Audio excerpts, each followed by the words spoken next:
Good evening. I'd like to call to order the Board of Trustees meeting for March 12th, 2019.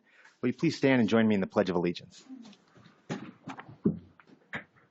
pledge allegiance to the flag of the United States of America and to the republic for which it stands, one nation, under God, indivisible, with liberty and justice for all.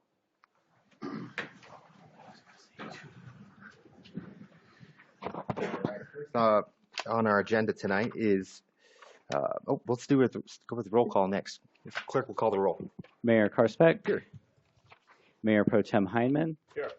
Trustee Tomasi. Here. Trustee Lack. Here. Trustee Alaback. Here. Trustee Hardy will be absent this evening, and Trustee Dower should be here after 8 p.m. Okay, thanks very much. Well, we do have a quorum.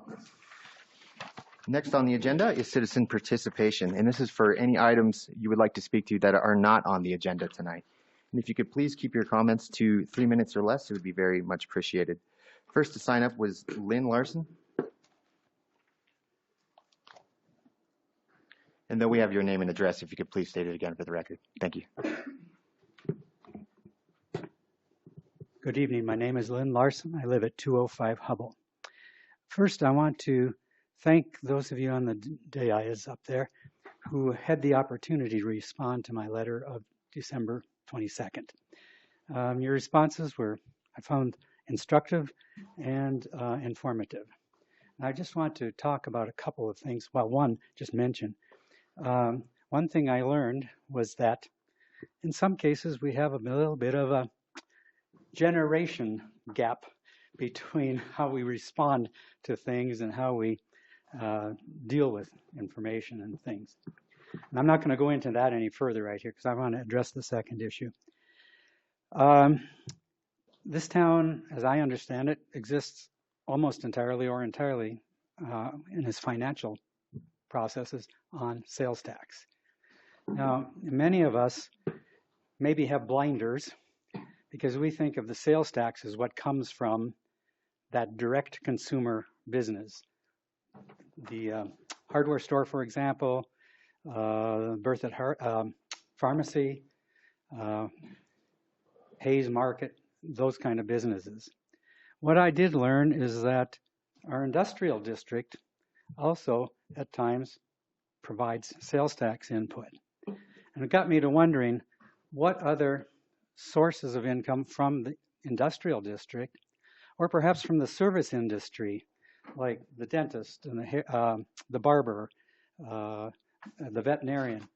I don't remember paying sales tax when I go to the dentist or the barber. So I was wondering if perhaps in our monthly little newsletter that comes with our water bill, if there could be an article or perhaps a series of articles over the months on the sources of income for the town, sales tax may be broken down by those direct to consumers if that's possible, versus sales tax that comes in from the businesses that aren't so obviously direct to consumers. And what other fees or income does the town get from all of that big industrial complex that we have on the east and north of town? You may have already done this, and maybe I missed it. I've only been here a little less than 2 years. Or maybe it was buried in all that flood of information we got last fall during the election when we learned about school district, fire district, library district, Gallagher, Tabor, and we're seeing it again now with the legislature. And if I did miss it, I apologize. And if it's already on the website somewhere, maybe these articles could point the citizens towards where that is on the website. Thank you. Thank you. Oh, sorry. Good timing. Briefly wanted to address that. I think a lot of those are great ideas. There's some things we can't do, and that would be to give tax of an individual business. Oh, no. I wasn't looking at that. I was looking for kind of the segment of. Yeah, segment. Of course not. So we can break it down into sales tax and into use tax. And between those two, kind of gives a good picture of the taxes off of each business. But As far as going into the veterinary business, how much they give? Oh, no, really I can't wasn't. do, but If you could do it like service businesses, that part of the industry. okay. Industrial. Retail Right. Pardon? versus retail. Versus retail, yeah, exactly. Versus second, the industrials, Yeah, suppliers yeah. or producers like Brian buying supplies. Yeah. And that's, I think it would be useful for the citizens to know where we get this, because I didn't know that the industrial district paid sales tax. Well, so this, when I buy materials in Denver and they're delivered to my shop and I cut a check in my shop, then I'm paying berthed sales tax. So like the last load of $10,000 worth of lumber, boom, my clients out of town are helping us with our coffers. So I'm a small shop. So that's, you know. But I think that would be useful for the citizens to know, Yeah. sort of, not specifically, but, as a group. I would also urge you, if you could send me an email, so I have your email address, it would be much easier to communicate that way for me. And You'll all be getting an email because I'm going to send a letter by email to the Planning Commission, and I'm going to include all of you as CCs. So also, just for anybody who's interested, there was a good front page article yesterday in the Denver Post about some of the tax reform legislation that's being developed. It hasn't been introduced yet, but it does explain the Gallagher Amendment Yeah. and Tabor. Oh, and In a our lot of- librarian over here did a great job last fall in Well, when the you- two presentations.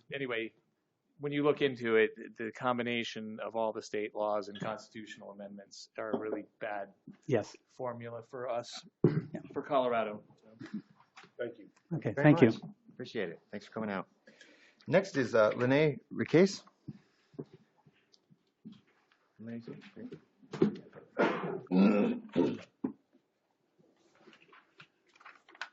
Hello, my name is Linnea Riquez. I live at 1617 Chokeberry Street. First, I want to thank the board for ensuring that citizen committees are operating via or per town statute. And I want to thank Mr. Heineman for his reply to my statement of concern regarding committee members voting inappropriately. Here tonight, I would like to talk about open records. If anyone has tried to get public records, it can be expensive to request large chunks of city emails. My apologies. I recently put in a records request and the estimated cost for it is about $1,000. Now, it takes a lot of time to supply a citizen with those records, and the cost isn't really unreasonable. But I saw in the administrator report for February that the town is digitizing documents and getting them online. I'm hoping that emails will be going on there. And if that's the case, would those then be available for free to residents rather than paying for someone to go through every email at a citizen's request? Currently, basically, the access to email is based on your economic status, and not everyone has the opportunity to spend hundreds or thousands of dollars looking through town emails. And I think it is important for residents to watch what's happening. The emails are very enlightening. For example, I'd like to read one to you from October 29th, 2018. Fellow trustees, I welcome the opportunity to review the math regarding all of the promises made by the Kids and Community Group on behalf of their mailer and website. If my numbers don't add up, I will readily admit it and publicly retract my comments. Pete. End of email. Mr. Tomasi, for the third time, I'm here to ask you which statements from Kids and Community were fraudulent or incorrect as you accused them. Was Kids and Community non-registered? No, that was not true. You said we were not a registered committee. That is a lie. We were registered. I again ask you, talk to me about what we did that was fraudulent or wrong, because you're avoiding it. And I'm just curious as to why you're afraid to interact with a citizen and back up your comments. Thank you. Very much. If I could just say something real quick. So one of the things, we do now have a new code of conduct for our trustees, and I think it partly stemmed from some of what happened during the last election cycle. So Of course, that doesn't fix anything, but it should help us moving forward. And it looks like the cat's got someone's tongue here, but at any rate, I would like to say, you know, the best thing that a citizen can do is get involved. Even if you feel like you're hitting a wall, it does help to come down here and whatever your opinion is, to speak it. So anyway, that's all.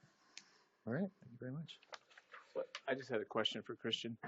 So is the fee for the public records request, is that at the town's discretion? Is that per state statute?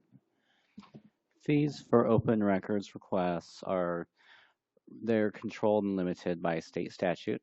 And so as far as the process that the town goes through to determine those fees, we look at the volume of documents and the estimated amount of time that staff as well as the legal staff would need to spend on that request. And then we provide an estimated cost before we go through the effort to provide those documents so that the requester has the option to place a deposit or to narrow down that request so that we are not facing the requester with a large bill as opposed to touching base with them beforehand. Right. So they know in advance approximate cost. But so is that mostly just staff time to go back through? That's not like copying, right? We're just sending these out.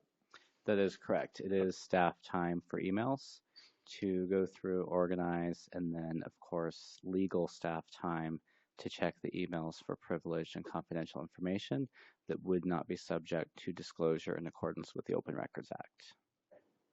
And so that's kind of just an estimate of hours? Yes, that is correct. What's our billing rate per hour? Billing rate is $20 to $30 per hour, depending which staff is working on the request. Okay, great, thanks. All right, thank you very much. That was it for the folks that signed up. If there was anyone in the audience that has not signed up but would like to speak under public participation.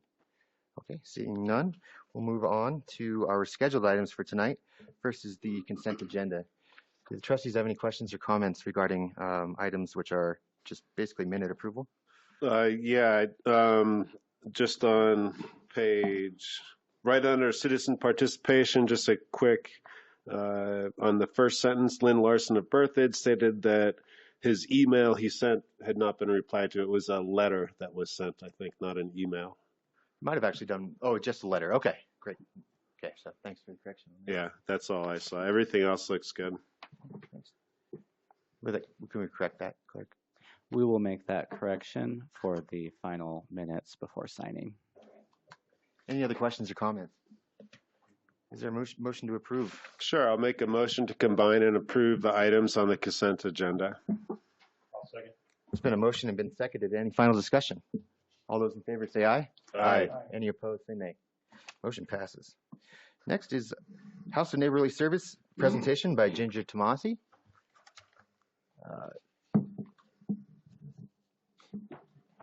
We can just lead straight into you, Ginger, if you're ready to go. Thank you. Yes, my name's Ginger Tomasi, and I am the manager of the House of Neighborly Service Berthoud office, as well as the our Berthoud Life Center that we have here. And so I'm here to propose some assistance from the town. A little bit about who we are, though, first, in case you're not familiar with the work that we do here in Berthoud. We have been here for 29 years. We are an offshoot of the main life center that's in Loveland, which has been in operation for 59 years there. And so we have a satellite office here that we operate out of Grace Place. They allow us to use their facilities the 2 days that we're open. And we service those who are most in need here in Berthoud. So we come alongside, whether it's low income, seniors, disability, people on disability or disabled, as well as situational crisis. People who find themselves out of work, lost job, medical crisis, a variety of different things. So they could be clients of ours for short-term or long-term, and we come alongside them with resources. We provide food for them. We go through about 2,500 pounds of food a month that we give out to Berthoud, the community, people in need. We help with clothing. We help with utility shutoffs if they get a past due notice from whether it's the town of Berthoud for their water or their electric gas. We come alongside them, help them with those past due bills. We also help with prescriptions, gas vouchers to work, medical appointments, as well as a myriad of other resources. If they have a need in some area, either we try to meet it or find who can and get them that connection. About a year and a half ago, we expanded our office that we had here to be a life center. And the model behind that we do in Loveland is offering an opportunity for other nonprofit agencies who can come along and provide other resources to partner with us. So they have the opportunity to come and meet with people here in Berthoud while we're open during our hours. So we have partnerships with Disabled Resource Services, Summit Stone for mental health, Alternatives to Violence, Parents as Teachers, Thompson School District, and the list goes on. And in the handouts that I gave you is the brochure that gives you a little bit of an overview of the programs that we offer at both of our centers. So they're pretty much the same in both, but it also, the insert in there lists all the other agencies that partner with us as well. Well, one of our greatest needs, and that's why I'm here tonight, is until we're able to be to have our own location here in Berthoud that we can set up more permanent spot in and have our own clothing boutique. Right now, I send all of our Berthoud clients to our Loveland boutique, and I would put a picture in there so you can kind of see. It's like going to a clothing store. It's really nice. We have household goods, clothing, kitchen appliance, all kinds of stuff that they need to help them as they're struggling, and provide clothing, bedding, all that kind of stuff. Well, the problem that I've come up against is transportation. Many of our clients, many of our seniors, some of our seniors that we service, some of them can't drive anymore. So they don't have friends or family that can get them up there to drive. Some of our disabled don't have a way to get up to Loveland.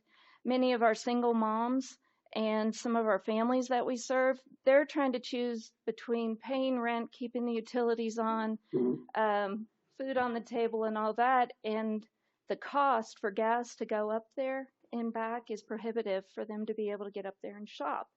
I gave out 114 last year in Berthoud clothing slips for people to go up and shop in our boutique up there. Only 40 of them made it up there. That's 35% are being able to get up there and actually take advantage of shopping. And I put in there the list as well in your packets. That's all the stuff they can get in a visit. So as you can see, the value of that is quite significant to be able to provide that for citizens in need here in Berthoud. So what I'd like to propose to the town is a partnership with BATS. BATS on Thursdays makes regular trips to Loveland. And on the first Thursday of the month, our Loveland office has different hours. They're open from 12 to 7, so they have a late night. They're willing to open up for Berthoud from 10 to 12 that Thursday morning just for Berthoud to come. If we could arrange to have BATS pick up our clients here and take them up there to shop and bring them back to Berthoud that morning, they would open exclusively for us. Now, our Berthoud clients can get there on their own any other time that we're open, but this would be a way that we could provide that service for them. And so, in many of the cost for the city would be low, in that many of the people they would be taking would be our seniors and disabled, which are already free to go. There would be a few people here and there, like our single moms or some of our families that might want to shop. And that cost, we're asking if you could waive that for them, because the cost is the factor. Cost is some of them don't have vehicles, so that's another factor. But that we would waive that. I estimate probably on average, it would never be probably a cost of more than $40 of fees that would be waived a month, if that, because a majority of them are going to be our seniors. I put an interest list together from some of our seniors before proposing this to see how many would take advantage of this if it was there, and most of them were our seniors and disabled that need a way to get there. So that's what I'd like to put before the town is would that be a possibility that you'd be willing to partner with us, help our citizens that could utilize this resource, be able to get up there? So any questions that you have about what we do or what that would look like? Yeah, and I'm curious. I'm just thinking about our old town hall again. And is that fully rented out now? It is. Garage. We could do a little remodel in the garage and have an awesome boutique in there. Wouldn't take much really, but anyways, no, it's great work what you're doing for our community, and it's just another great example of citizens helping out and doing the right thing. It is. It's a wonderful community resource for the community, but as well, the wonderful thing is I'm the only staff that staffs the Berthoud one. All the rest are volunteers from, that come alongside. So most are Berthoud residents that come alongside and are there with me each day. And I couldn't do it without the support of them as well. So it's a wonderful way of the community coming together and helping their neighbors, because so many of who we serve are our neighbors, the customers that come into the stores here locally that we see every day, our kids go to school with, that we're helping. So I had a quick question, and thank you. I think it's a great organization, and I think the amount that you guys do for this community is really fantastic, and any way we can help. So I'm really glad you came up about this.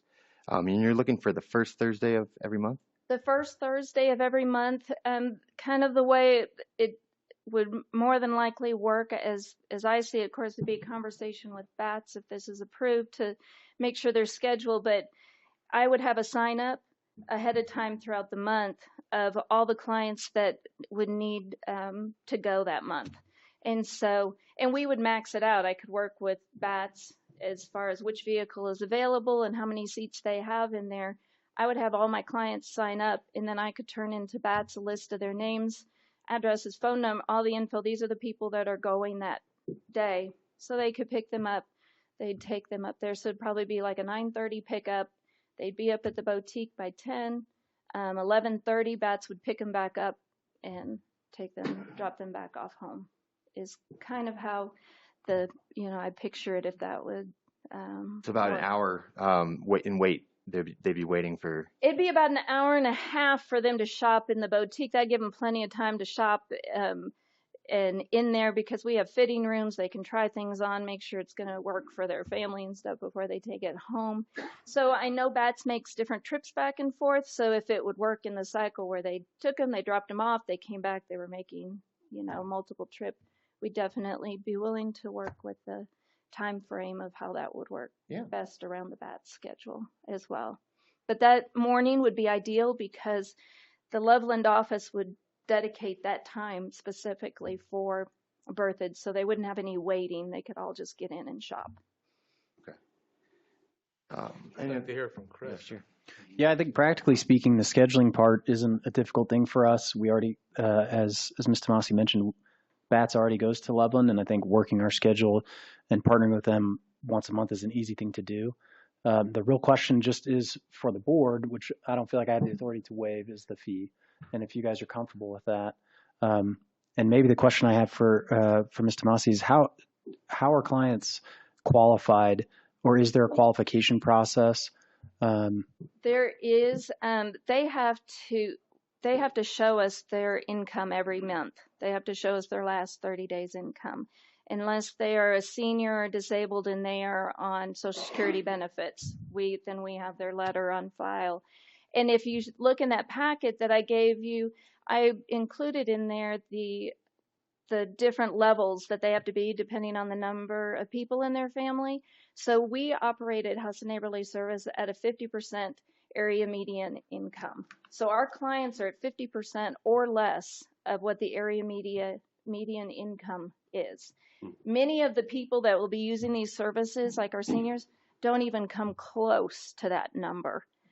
So they are just, making it, some of them from, day to day. And so that's why waiving the fee of the $8 and just getting them up there is huge for them.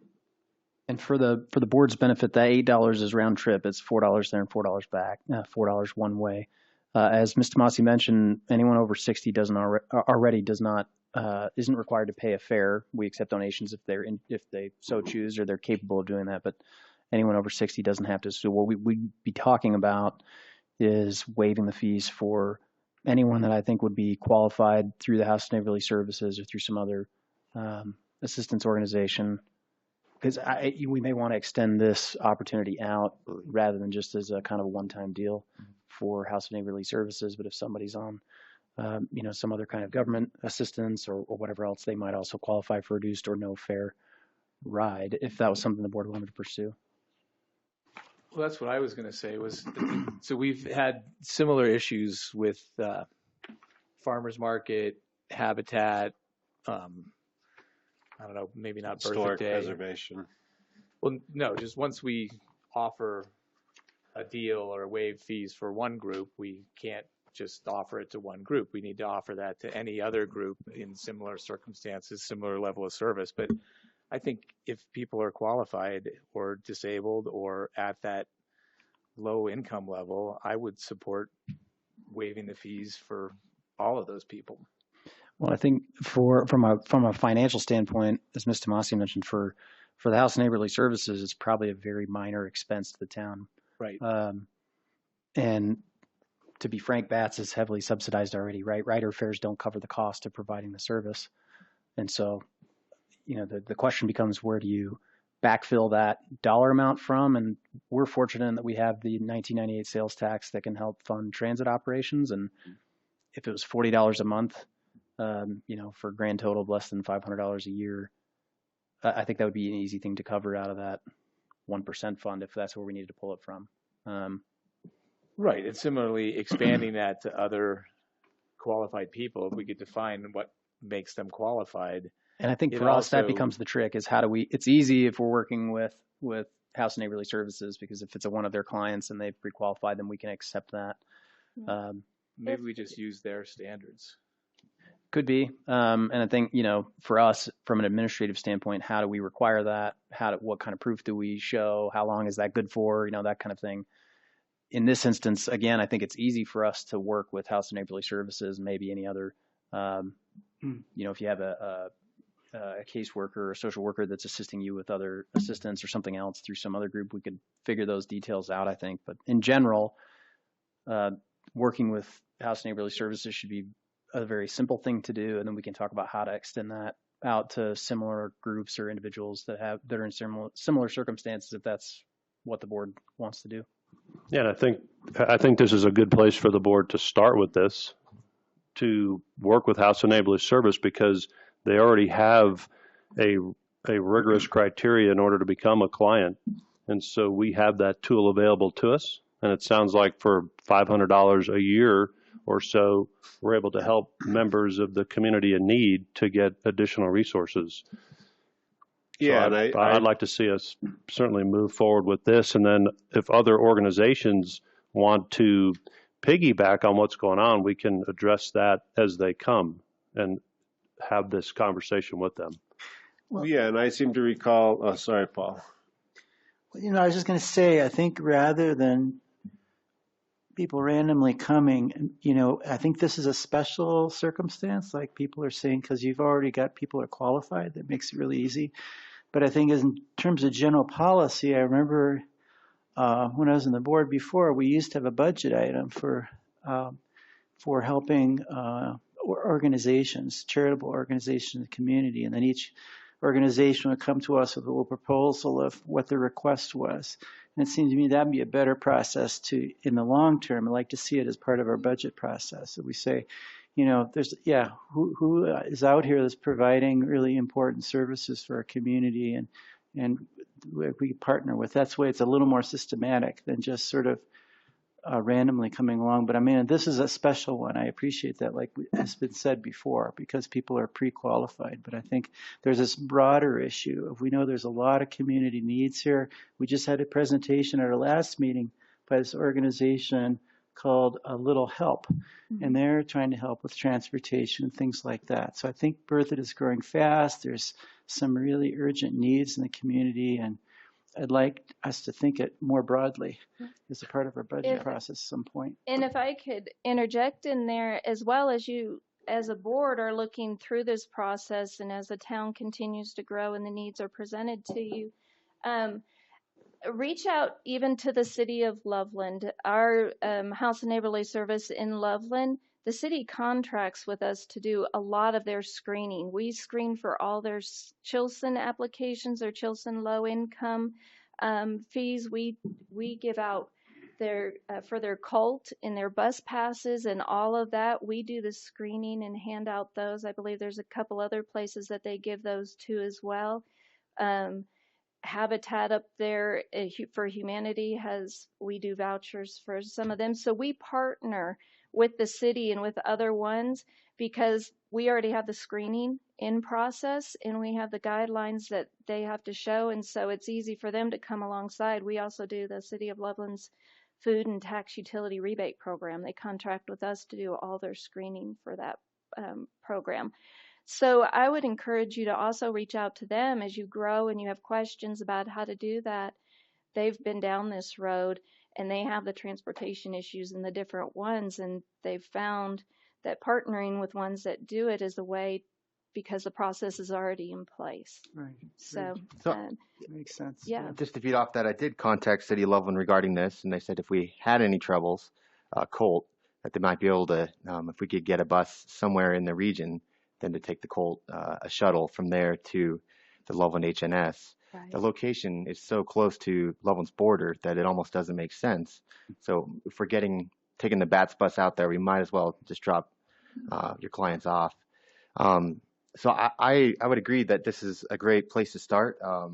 Certainly there are other organizations or individuals, some of them who might want to take advantage of this, but I think this is a good opportunity to kind of engage with a nonprofit that has a clear need. And, if RAFT or others come along, we can kind of either fit them into HNS's criteria or, kind of go from there on what qualifications we're looking for.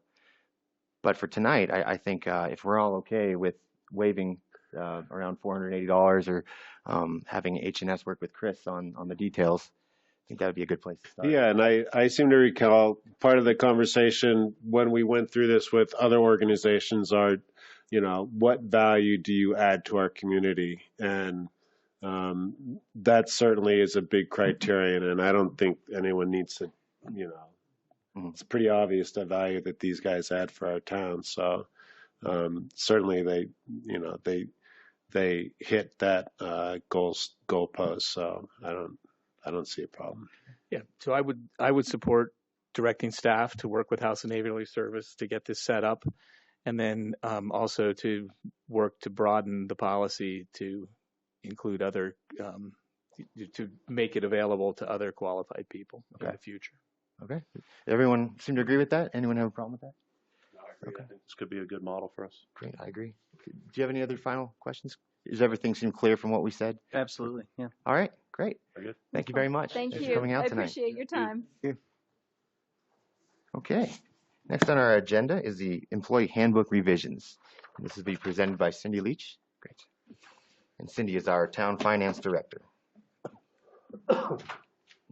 While Ms. Leach is coming to the podium, if I may, Cindy is our director of finance and HR. That's so she's taken on this update of the employee handbook.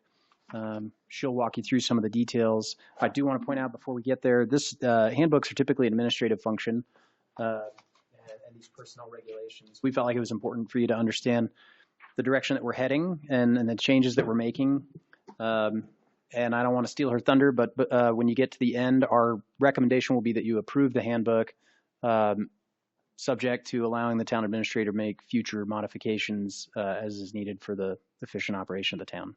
Does that make sense? Okay, great. Hello. So we did update the handbook. It was originally 61 pages. It's now 29. Most of the changes were, we sent it to Employers Council. Most of the changes were we're just simply taking out duplicate things that were said, condensing things that were overworded. They also recommended taking out several of the just policy type things, the cell phone procedures and that kind of thing, and making that into a policy manual versus a part of the handbook. And that way it would just be used by people that it would apply to. So that being said, basically the main changes that we did, I gave you guys a piece of paper, and I can just go through those really quickly. Do we have that? Is that a handout? Yeah. In your packet, there's a copy of the updated handbook as well as a chart towards the end of the major changes that were made. Right. We didn't, all the big, long legal sections that we took out are condensed based on Employers Council's feedback. We didn't include that as details, but this covers kind of the big picture items. Which page that Cindy's It's on referring your to? screen. That Page 37 in the PDF. 37. It's what's on your It's up screen. on your screen as well. Ah, look at that. Thank you, Christian. It's on it. So yeah, I didn't list all of the changes that were made from the handbook as far as wording and duplicates being removed. I just listed the things that we changed, basically policy oriented.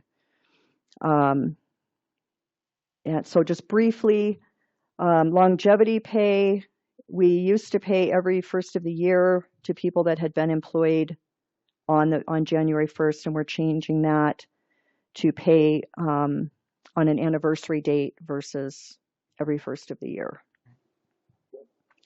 The main difference between holidays is when someone used to, if it was a holiday and we're closed and it snowed and those streets people had to come in and work, they would get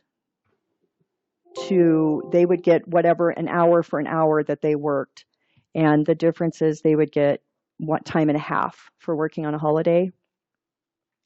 And the other difference is you used to have to work the day before and the day after a holiday without an unexcused absence, and we're removing that so that if you are sick the day before or after a holiday, you don't forfeit your holiday benefit.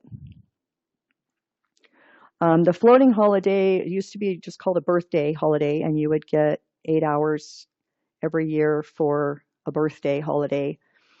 We're calling it floating holiday. The main difference between those two is all employees would get 8 hours when they were hired, and they had to use it before the end of the year. So if you were hired on December 15th, you had 2 weeks to take a day off. Right. So what we've done is we've kind of given you the benefit of you get to carry it over, but when you're hired, it's prorated.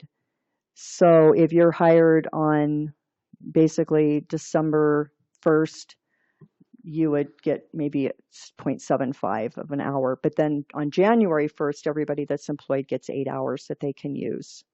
And you can carry those over, but you can never get paid out if you leave. So you can't save those up. And if you leave, you get extra money. Vacation, the only difference there is it used to be 120 hours. You had to ask approval from the town administrator, 120 consecutive hours, and now it's 80. So if you're going to take more than 2 weeks off, Chris wants to know about it. The sick time, the main difference here, the part-time it is basically wording. They used to prorate your sick time based on the hours you worked the previous month, and now it's just the hours that you work during that pay period. It's just technicality, more or less. But the main difference here is it used to be required if you were sick for 3 days or 3 consecutive work days or 6 calendar days within a year. So that could be 1 day every other month. It was required that you bring in some kind of a doctor's note. And the difference is now it's at the town administrator or supervisor's discretion. So if they know for a fact that this person broke their leg and they're going to be gone for a week, you don't need to bring in a doctor's note. But it's also, we've stressed the importance of not discriminating. So if you're a supervisor and you can't ask somebody for a note because they made you mad, and then not ask this person because you like them, so you have to be very fair about it. So it's putting a lot of responsibility and discretion in the manager's seat. The adverse weather closing, which is going to be adverse weather tomorrow. This has been a hot topic in the office Throwing that today, out by the there. way. So technically, there's already the ability to close for adverse weather. I'm still not sure what that definition is, but maybe tomorrow I've tried to fits it, maybe explain it doesn't. to him, and he doesn't believe me. Depends where you're from. That's right. Anyway, the main difference between these, the old policy is almost unbelievable. But it was the old policy. So if it was determined that the town hall and the buildings needed to be closed because of a really, really bad blizzard, and the town administrator is the only one that has the authority to call that. So let's say he calls a snow day, and so everybody gets to stay home and get 8 hours of pay if he calls it. But you know who comes in on a snow day? The streets people. Guess what? They don't get extra 8 hours for coming in and plowing. They just get paid for what they work. Is that kind of weird? They're actually working.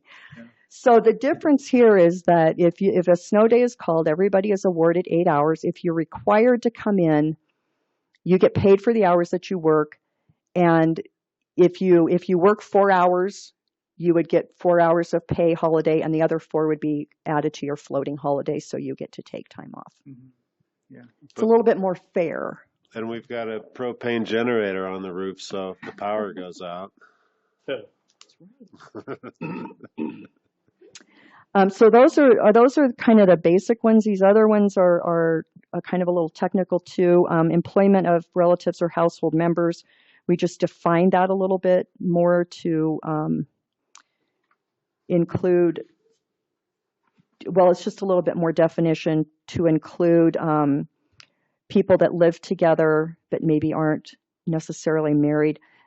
And it's basically things that we've run into problems with. So that's where that came from. Drugs and alcohol. That says, I'm sorry, Cindy, I didn't mean to cut you off, but while that says employment of relatives, what it means is who cannot be employed if you're a relative. Right. Yeah, just to be clear. Right. Yeah. The drugs and alcohol policy, we just added the new ordinance that was passed about no smoking or use of electronic smoking devices in facilities or public parks. Use of town property. The policies in here are just the parts that changed. So the use of town property is like a half of a page long in the handbook.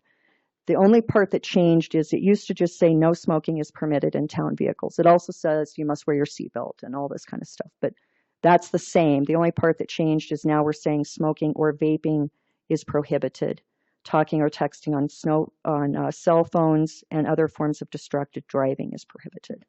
So just this may seem like minutia parsing, but it says talking or texting on cell phones. I think we can all read that to mean that while the vehicle's in motion. Correct. But obviously, if somebody is parked in a town vehicle, they can be on their phone. Yep, we talked about that and didn't feel like it was necessary to parse it that way, but you're 100% right. The expectation is if you receive a phone call and you pull over and you're parked, right, that's fine. And if you pull it into the whole sentence, so talking or texting on cell phones or other forms of distracted driving is prohibited. So driving being, yes. And there again, like I said, there's a lot more to it, but that's the only part that changed. And then that last part is just the policies that either are or will be put into a policy manual that are no longer included in the handbook. Any questions? Board have any questions? It looks Yeah, great to me. I've got a few, just kind of comments more than questions, but I liked on page 4, sense of humor, that's important to work with the town. Did you put So that you in actually there? read the handbook? I know, I'm a nerd geek. I did. That's exactly right. And then there was, where is it? And actually, yeah, I did. I asked that question about the snow removal guys, but you covered that. There was one in here about concealed weapons. So it sounds like you can have a concealed weapon, it just can't have bullets in it. And I just thought that was strange and was curious. Is that just to like stay away from the whole Second Amendment or whatever, the freedom to bear arms, or Yes. how did we? Yeah. That's how we landed there. I thought that was interesting. The other part that kind of is within that is that we do have law enforcement in the building working, so you have to word it carefully so that they are allowed to carry their weapons. And I believe it does Right. say in there law enforcement is not included in that. Yeah, and then on page 5, this one I thought was interesting. I was trying to understand this. The town of Berthoud is dedicated to the principles of equal employment opportunity. We prohibit unlawful discrimination against applicants or employees on the basis of age 40 and over. Yes. So is that a typo, or am I not understanding something? I don't get that. Age is a federally protected class if you're over 40. Okay. Right. So That's that's just being specific. That's when it becomes Ageism. discrimination, age 40. That's right. You can discriminate against the 39-year-old apparently, but the federal definition for age discrimination doesn't start until 40. That answers it. No, so I thought it was an interesting read. Thanks for doing that, Cindy. Yeah. It just seems like more house cleaning, which It was a is lot great. of house cleaning, and it was definitely a collaborative, long discussion between all of the department heads and Chris and myself. So it be putting more responsibility on managers, which is pretty neat.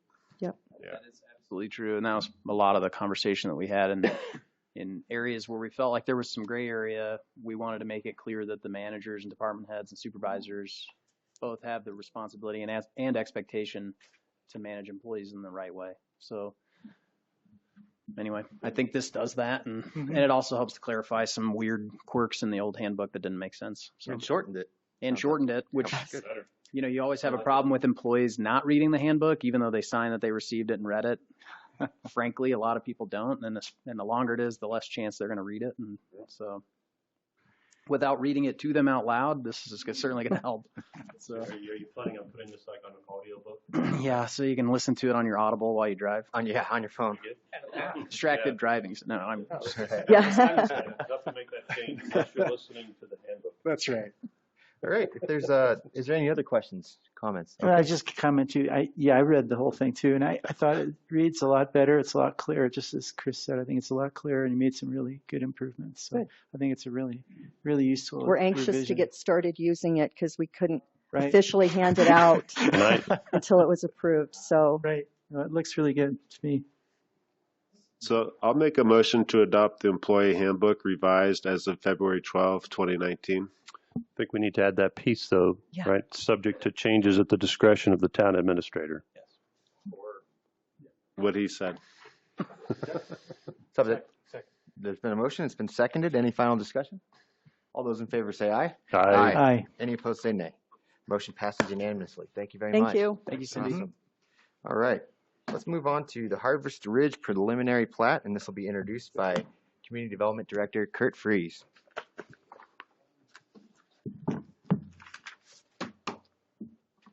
Told to keep it at 5 minutes, so I'll try. Your record. Okay. You're used to standing on the other side, Kurt? Yeah. It's throwing you off. It's different. Now I'm looking at Chris all the time. This isn't so right. That way I can be like. Yeah, I probably should do that a lot of the time. So this is the Harvest Ridge preliminary plat for almost 13 acres, and now it went off. Not sure why. There it went. Essentially for 30 single-family lots. It'll pop back up after the dog comes up, I think, here later. Beautiful subdivision. Yeah, there it goes. Okay. So it's located off of Berthoud Parkway, or the old County Road 17, if you will. This was annexed last year in February as R1. I think most of the members of this board were on that board when it was annexed. So this basically represents about a third of that overall development. When it came in February, it was, or last year, it was called Arbor Ridge, but now it's being renamed Harvest Ridge, just so everybody understands. So the preliminary plat, again, it's the northern half that I guess the applicant is proposing here, the platting on. So again, that's 30 lots. It's almost 13 acres. It's like 12.943 acres. So you can kind of get the layout here. It's stubbing the streets to the east and west, just in case, should this property to the west ever develop.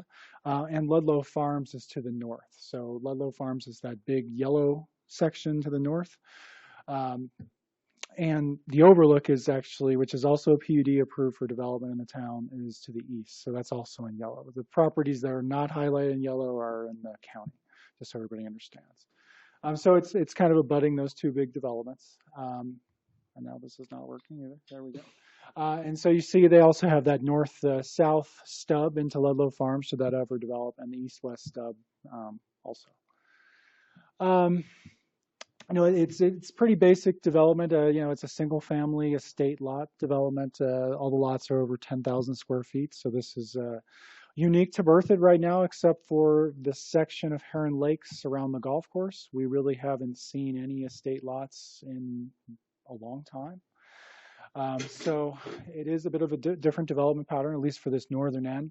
I will say that the southern end of Ludlow Farms, the PUD, should that ever go forward, at least the original approval was intended for estate lots or single family lots as well, so it would match that land use. Looking at the landscape plan, at the board, there were a number of conditions or recommendations when the annexation came forward. And I've kind of listed those in your package just so everybody can refer to those. That was consideration of a buffer area along Berthoud Parkway. And so the buffer area can be seen on the map there. It's kind of shaded against 17. Now, in this case, he's only really, you know, the applicant's only got a few hundred feet that he's developing along Berthoud Parkway. I'll get to that, but I think you can see the plan there, but it's a 30-foot buffer area with a meandering regional trail through it. And also the stone column fence, and at the Planning Commission, he agreed to kind of this higher end wood grain vinyl fence. So that would be the buffer area along 17 that was recommended with their annexation and with the trail. So that's all been provided.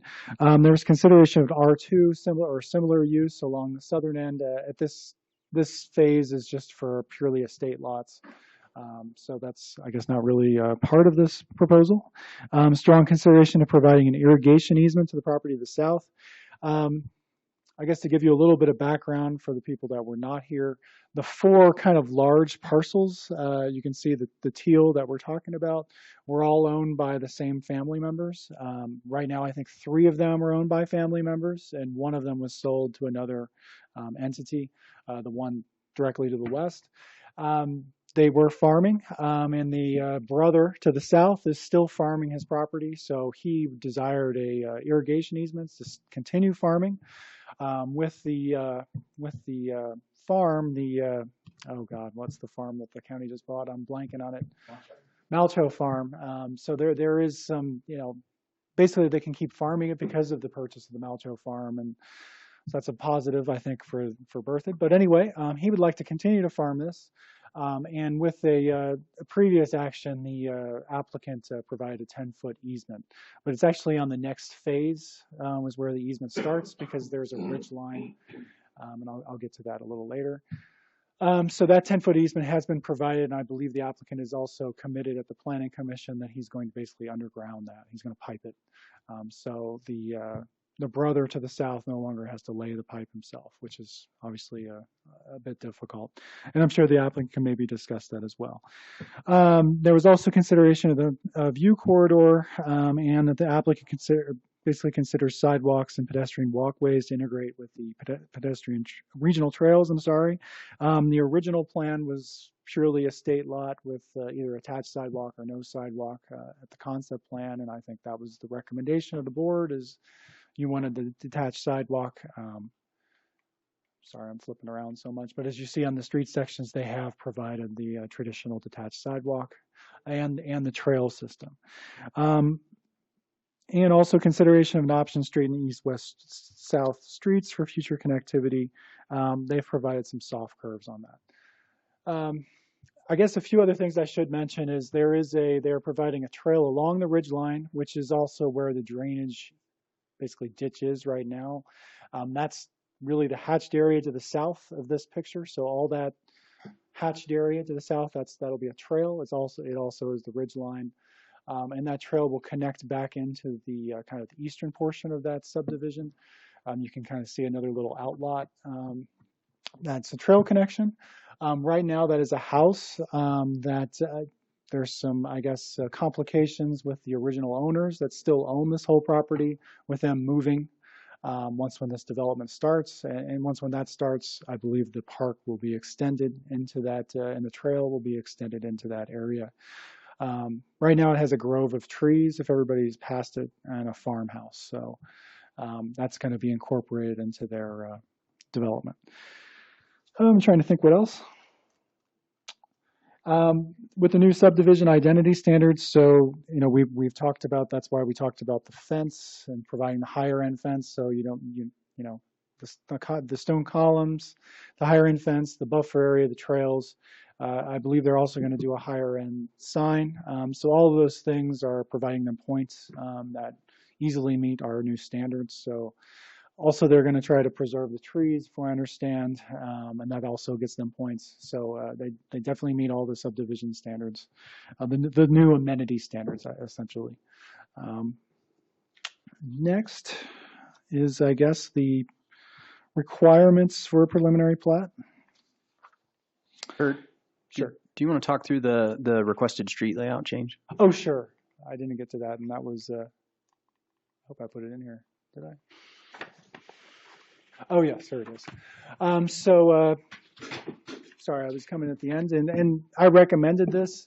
So really after the Planning Commission, we had a lot of discussion at the annexation meeting, both here at the Planning Commission.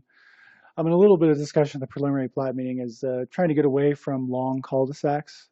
Previously, as you can see on their submitted plan, there's a cul-de-sac on, I believe, Art Drive or Art Lane.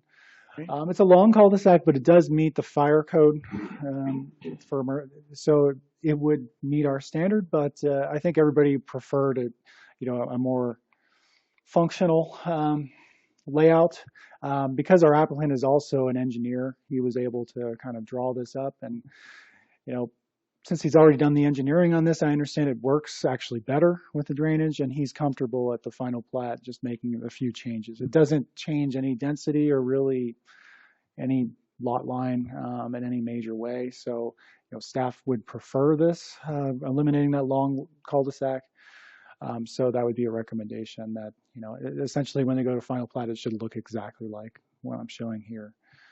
So that's just for your consideration. I've got it as a recommendation in your packet to approve this alternative design.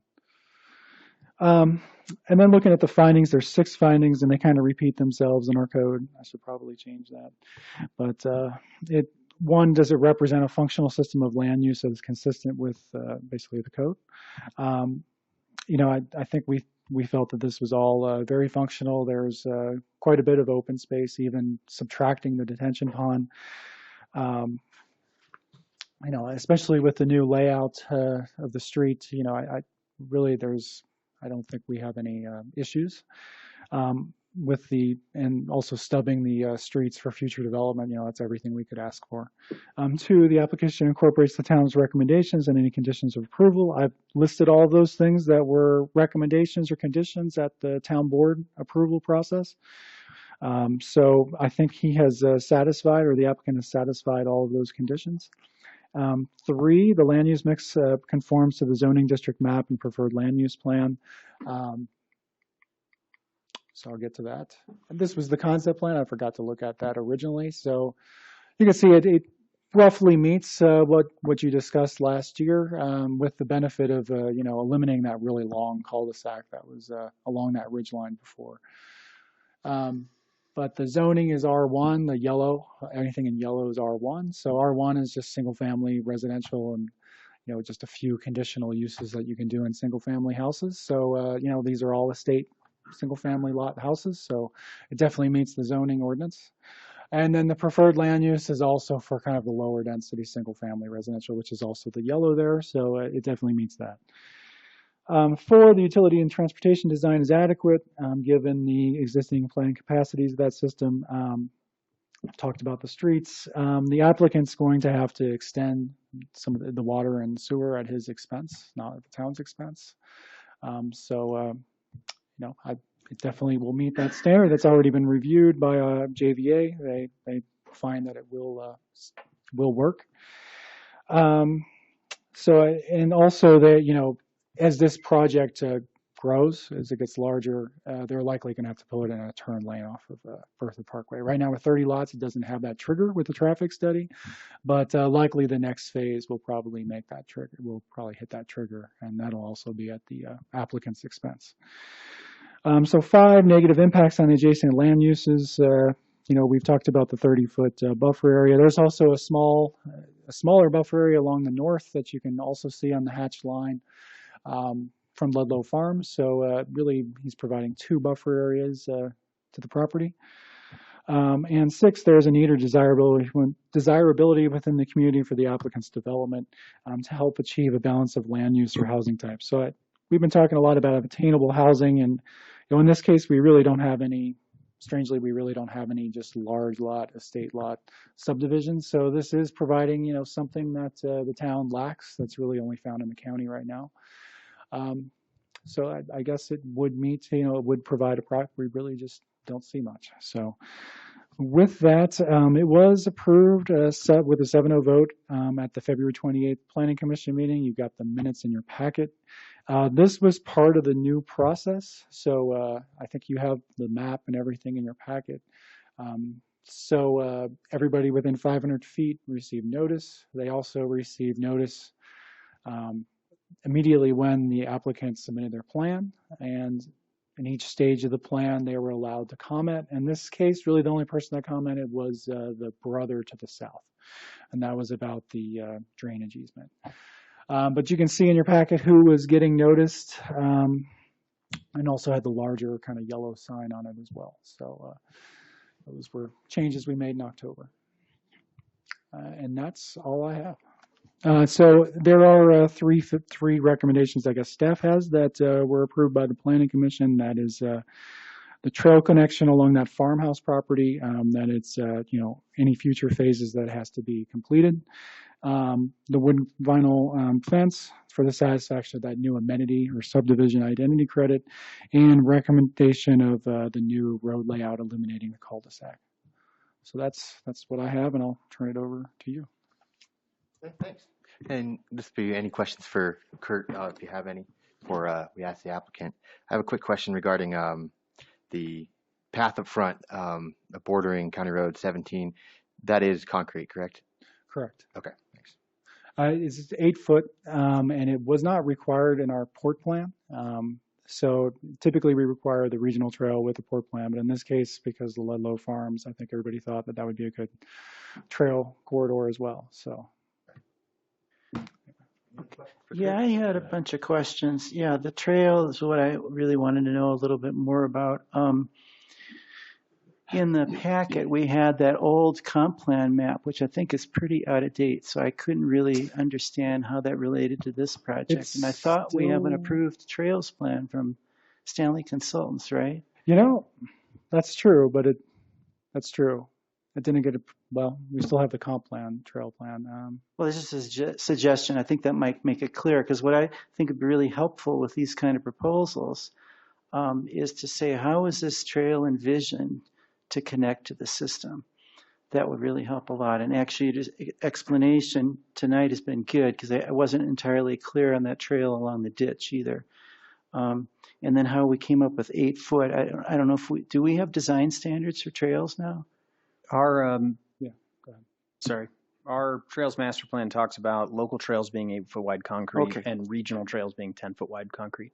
Okay, because I thought it was called regional trail, but then it was at 8 feet. That's why I got confused. And actually, the Stanley plan, which was done before I think this came in, Okay. it did recommend the developer trails to be 8 foot. So that was the delineation. Well, Okay. and this was identified in that plan as a local trail. So we. Okay. Yeah. Well, I just think it would be really nice to have with these kind of proposals. Yeah, just I have sort of a will. map. I completely blanked on that, so I'll add that to the future. Yeah, because I could see how it could connect, but I'm not sure. But I could visualize how this could work. Like you say, it sort of depends on what happens to the north. And the other thing I was confused about was I couldn't read the numbers in the contour maps. I was trying to figure out which way this thing is laid out. Is it sloping to the south? So all the water is going to go down to the ditch to the south. Is that right? I'll let, since the applicant is an engineer, I'll let him answer Okay. that. Okay. Yeah, I had a bunch of drainage questions, so I'll wait on that one. Let's see. No, I think that was most of it. That helps. Yeah, I was just trying to understand the trail thing. Now I understand a little bit better, and I think it is great to see this. Really, we're seeing now a lot of these developments coming in with the trail incorporated. So I think this is going to be really positive. Anyway. Kurt? I had a question. So you had said that the,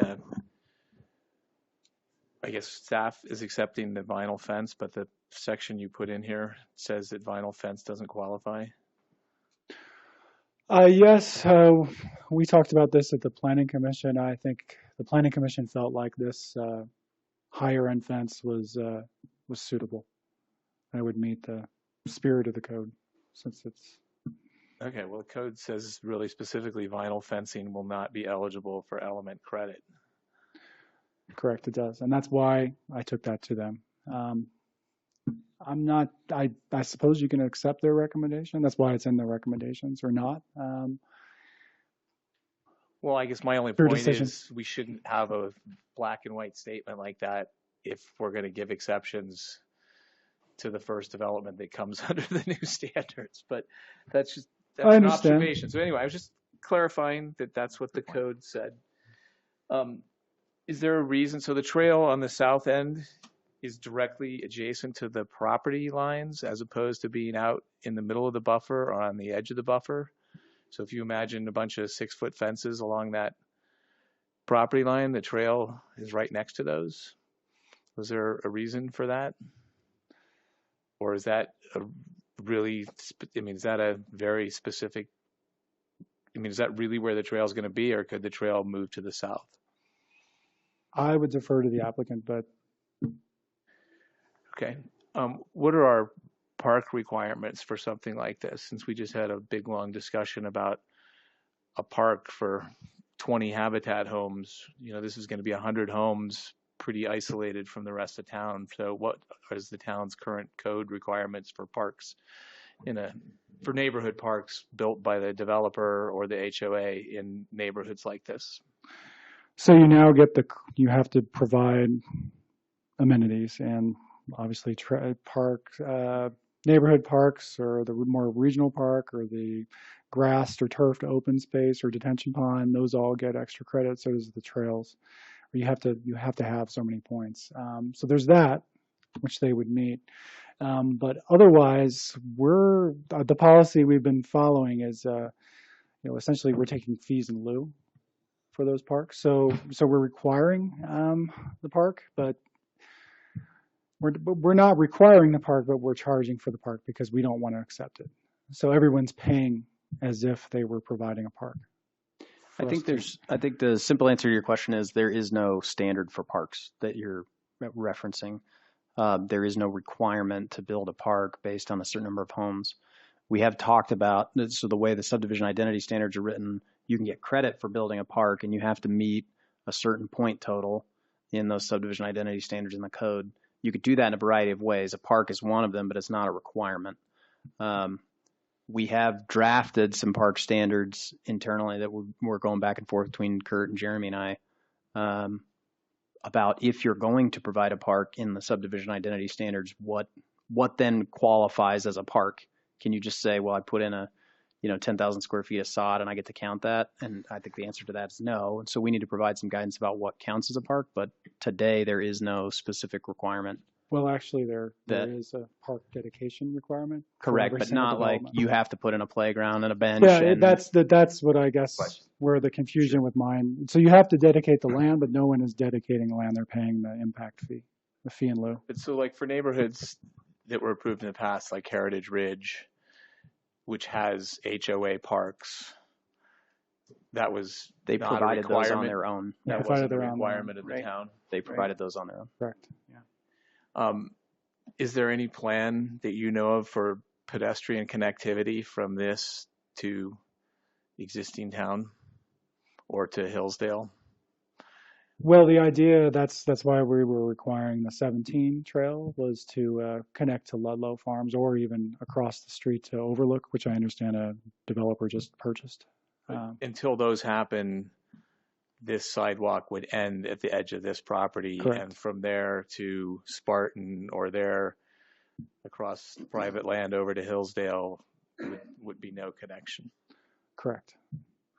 However, both of those properties are development sites, so we would want the developer to, build the park or the trail. And thank you for the overhead map that shows the existing development in the proximity. That's very helpful. Yeah. Any other questions? Well, yeah, I wanted to follow. I didn't want to get the whole discussion about parks, but if we're going to talk about parks, the other question I had about this is, we have this requirement of like 7% open space and development, but then there's no, as far as I understand, there's no real definition of what open space is. That can be extremely thin buffer, could be a utility corridor or right of way, or it could be a detention pond. So like in this one, I wondered, if you take out the detention ponds and rights of way, just like some clarity on that. And I think that's... No, there is definitions on what open space can and cannot be. It can't be in a detention pond unless you basically plant the turf and make it usable. But it is in the code. Well, for example, like the Habitat was one example of that, where they greatly exceeded the 7%. I think they had 20% or something. And then I walked over and looked at it, and mostly it was a ditch, which is a detention feature. And the flat area was used all for building materials. And so that begs the question to me, what is open space? What is our goal and objective? Well, that was a PUD approved in 2005. Right. So that was under 3 development codes ago. So I really don't know what the standard was back then, to tell you the truth. Okay. I think from a practical standpoint, we've talked about this a lot. There's a difference between open space and recreational open space. Okay. And so for us, open space is space between the buildings that's not privately owned. Okay. But as a good example, in Heritage Ridge, they have a lot of areas of open space that aren't trails, that aren't parks, but that are just, native seeded areas and trees, large swaths of them between homes that are not privately owned. That counts as open space under our code, certainly.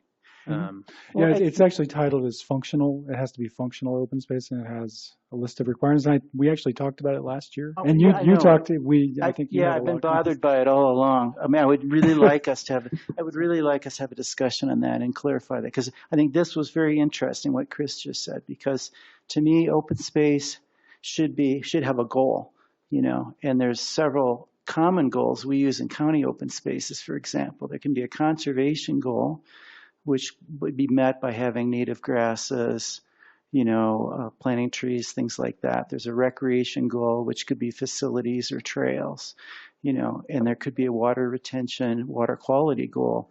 If we understood what the goals were, then it would make a lot more sense to me what we're talking about, because that is really confusing to me, that we haven't really defined what we're trying to do. And then every time I get a proposal like this, I'm trying to figure out, is this really functional open space? Is this going to be something that's really going to provide the recreational, aesthetic, and conservation features that enhances the development like we would like or not? And sometimes it's just hard to figure it out the way it is now.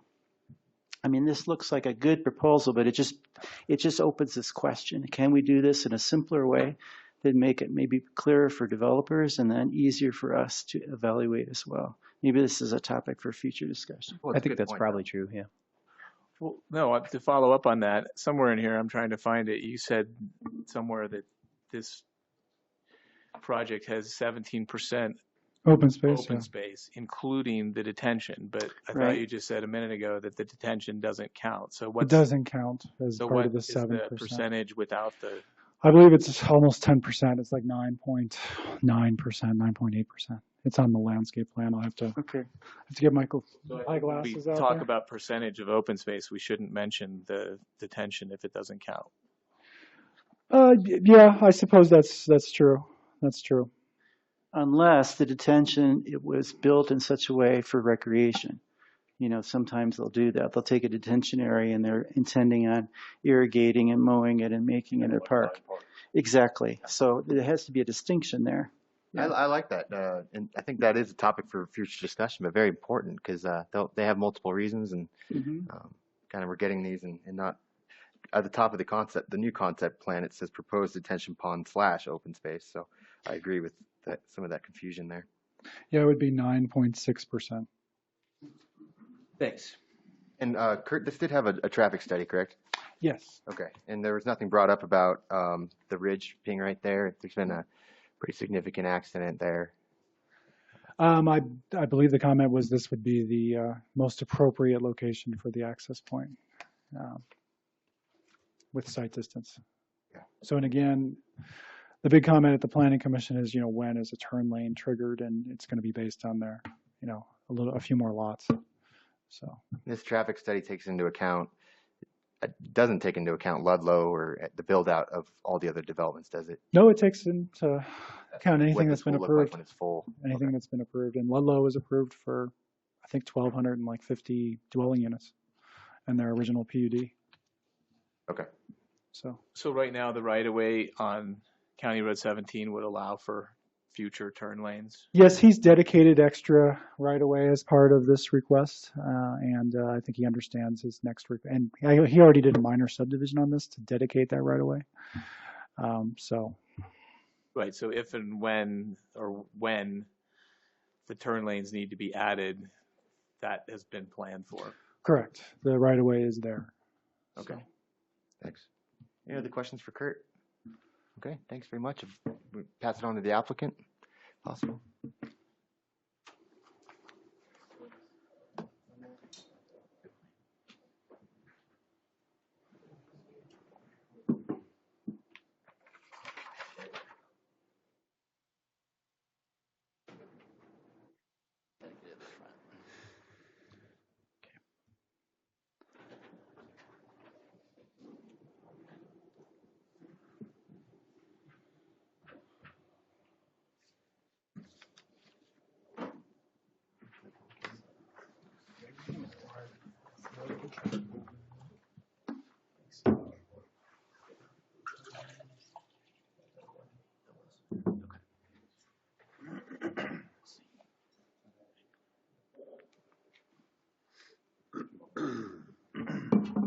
Thanks. Yeah. Hello, my name is Alex Hoyme of 2033 Cuda Court in Berthoud. Thank you, trustees, for hearing our proposal tonight. So Harvest Ridge, like Kurt said, formerly Arbor Ridge, we are the developer, HT Land Partners. I'm also fortunate enough to be the engineer with Tate Associates. So here's essentially a comparison of the concept plan, essentially the north piece that was approved before, which Kurt has kind of shown you this comparison, but this puts them side by side to kind of give you an idea of us following the concept that was previously approved. Also with that concept, we had the rezoning to R1 and annexation into the town. Excuse me. And so the lot sizes that we established through this, and as Kurt has mentioned, there is a lack of this type of product out there. In my other development in Berthoud, we interacted with a lot of small builders that are seeing a shortage of this size of lot on the market, and so they're going around trying to pick up these last lots, and to kind of work with them, we're assembling this size of lot and assembling a handful of small builders to take this down. We feel that'll add to a great diversity in the development. I understand that it's fairly monotonous as far as lot size goes, but the diversity in the product that's put out there, I think, will more than make up for that. Excuse me. We've done a lot of collaboration with the town staff and different reviews from concept plan all the way through this preliminary plat to align with their vision. As Kurt mentioned, there is a adjustment that we recently made to further align with that, and to a point where now I feel we're in total alignment with what the staff is looking for. The adjustment that we made was also due to some discussion I had with Tim Hardy as well. I'm bummed that he's not here tonight, but I'm glad that he brought that up back in concept plan. Let's see. We have incorporated most of the conditions, or basically all the conditions that were brought up at concept stage as well. And then one other thing that we want to maintain is kind of that tie to the family. And so with this portion of the development, and as we move further south, we want to tie that in. That's one reason for the change from Arbor Ridge to Harvest Ridge, to kind of get that agricultural feel back into the property. And then also you'll notice that the street names are based on the family members, both current and past, that have resided and farmed this property. So here's the concept plan that was approved, I guess, over a year ago. We had roughly 100 lots over the overall 2.62 dwelling units per acre. We're right in line with that. Actually, I think we're less on this phase. And then we had from 0.2 to 0.6 acre lot sizes with the 7% open space. Just to kind of give you a timeline, I know a lot of you have been involved through our whole process, but we did a minor subdivision to accomplish a few different things. Part of it had to do with the purchase agreement that we have with the sellers on the property, and also this allows us to move forward on this first phase of development without too much having to be finalized on the south side of the development, which we're still kind of working out details on how all that's going to lay out. With that subdivision, we also dedicated easements, and as Kurt mentioned, we dedicated that 10-foot irrigation easement to Bill, the brother of the seller, and we are proposing to place that underground irrigation line that will double with drainage along that area when that part of the development moves forward. And then, so lot one of this minor subdivision is what is being developed with this current proposal. So in our current preliminary plat that we had put in front of staff to have their review, we have 30 single-family lots. We're at 2.32, which is at the very low end of what this R1 zoning has listed in it at the 2 to 6. We're currently at 9.3% of open space, which I'll point out that does not include the detention area. It only includes the buffer areas and the trail connections throughout the site. Kurt mentioned the fence and buffer area being one of the conditions. This is a fence that we propose. It is vinyl. We do feel it is a better product than placing a wood fence out there. This will take less maintenance and kind of maintain that polished feel for a much longer duration than a wood fence. We've also provided quite substantial landscaping along this buffer, which will work well with the fence to both kind of shield the development from the street and provide the street that more landscaped feel as they drive along. Here, I put this slide in here to show the easement that's on the far west side of the southerly lot. It goes all the way from the north property line of that south lot down to the south property line, which abuts the brothers' farm. The easement does stop at the ridge, which there was a question on the ditch and the grading and how all that was working. Actually, the ditch is on the high side of the property. It follows the ridge all the way along. It's the other way. Okay. Yeah. Kind of backwards when thinking about a ditch, but okay. It's held up there to be able to supply that irrigation throughout or downstream to the next farm at Hicks there. Excuse me. And then also there was a condition or a recommendation of evaluating some R2 or similar along County Road 17. We'll be further evaluating that as we move down to that south end. But I guess it would be our desire to kind of continue this same development of these larger lots to work with these small town builders in the future. Let's see.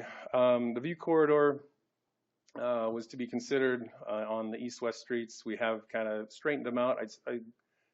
We still want to have some curvature in the streets. We think it lends to a much better development and provides a bit of traffic calming.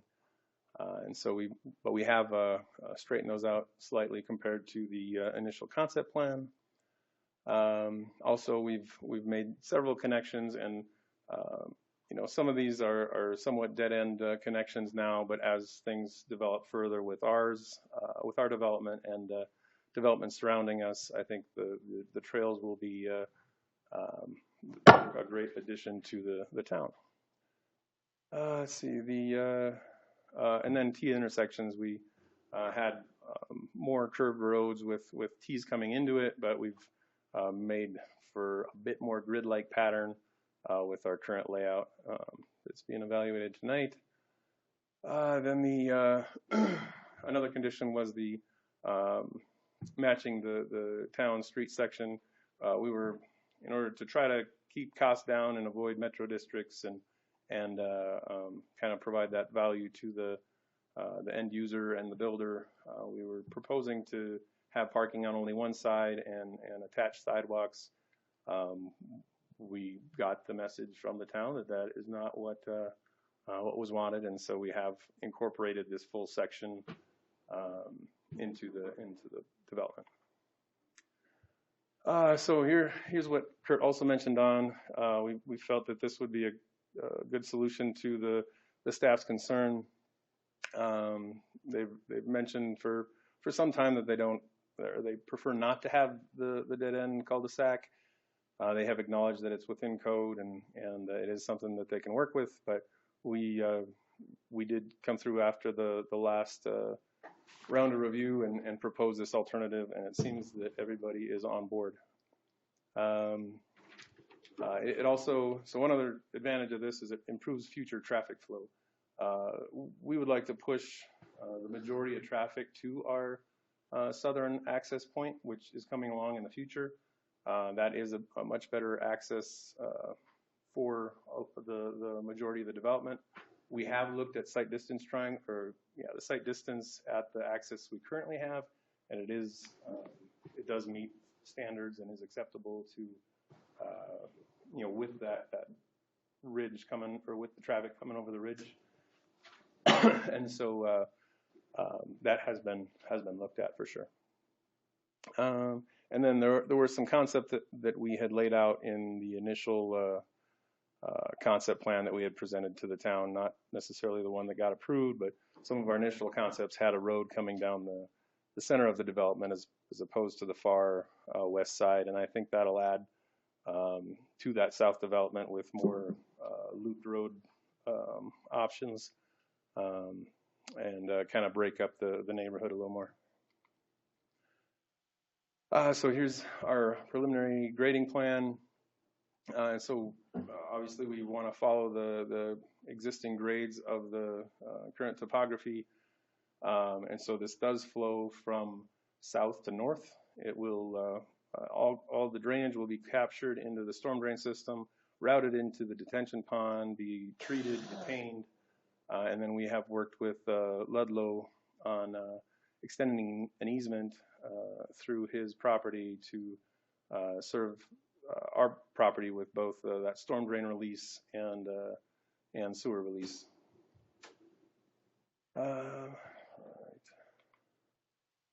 So here's the utilities. On the far east side or along County Road 17, we are extending the water line, we're extending it to the first Rose Farm connection point with the water, which that is enough to serve the pressure for our development. But we are also extending it to the next water connection to the north. It provides looping there that was previously missing from that water system, and that will extend to serve our development. This also provides a connection to future development that comes along, and we would ask that the town allow for a reimbursement agreement set up per the town's current code that would basically reimburse as further development comes along. Here's a landscape plan. I guess we've already talked about the trails and the buffer, but this is a good one to end on to kind of respond to questions. Thank you very much. I'll start off with the questions. So just to clarify, the traffic study did address the slope. Yes. And the fact it's hard to see over. This first phase, will this come with any turn lanes on the northern end? So yeah, the first phase does not trigger any turn lanes. Upon that second portion of the development coming in, that's where those turn lanes would be triggered. Okay, great. Yeah, that's it for now. Any questions? Yeah, I've still got more questions. I mean, yeah, I'm glad to know which way it's sloping now. And so I'm thinking, okay, now the water is going towards Ludlow. Yeah. And so, and you're an engineer, but I mean, we don't have to get in incredible detail on this, but in generally, what's the concept of how this water is going to be routed Sure. down the slope and any potential issues of that? There's a pointer. I don't know if you can really see that. Won't show up on the screen. Okay.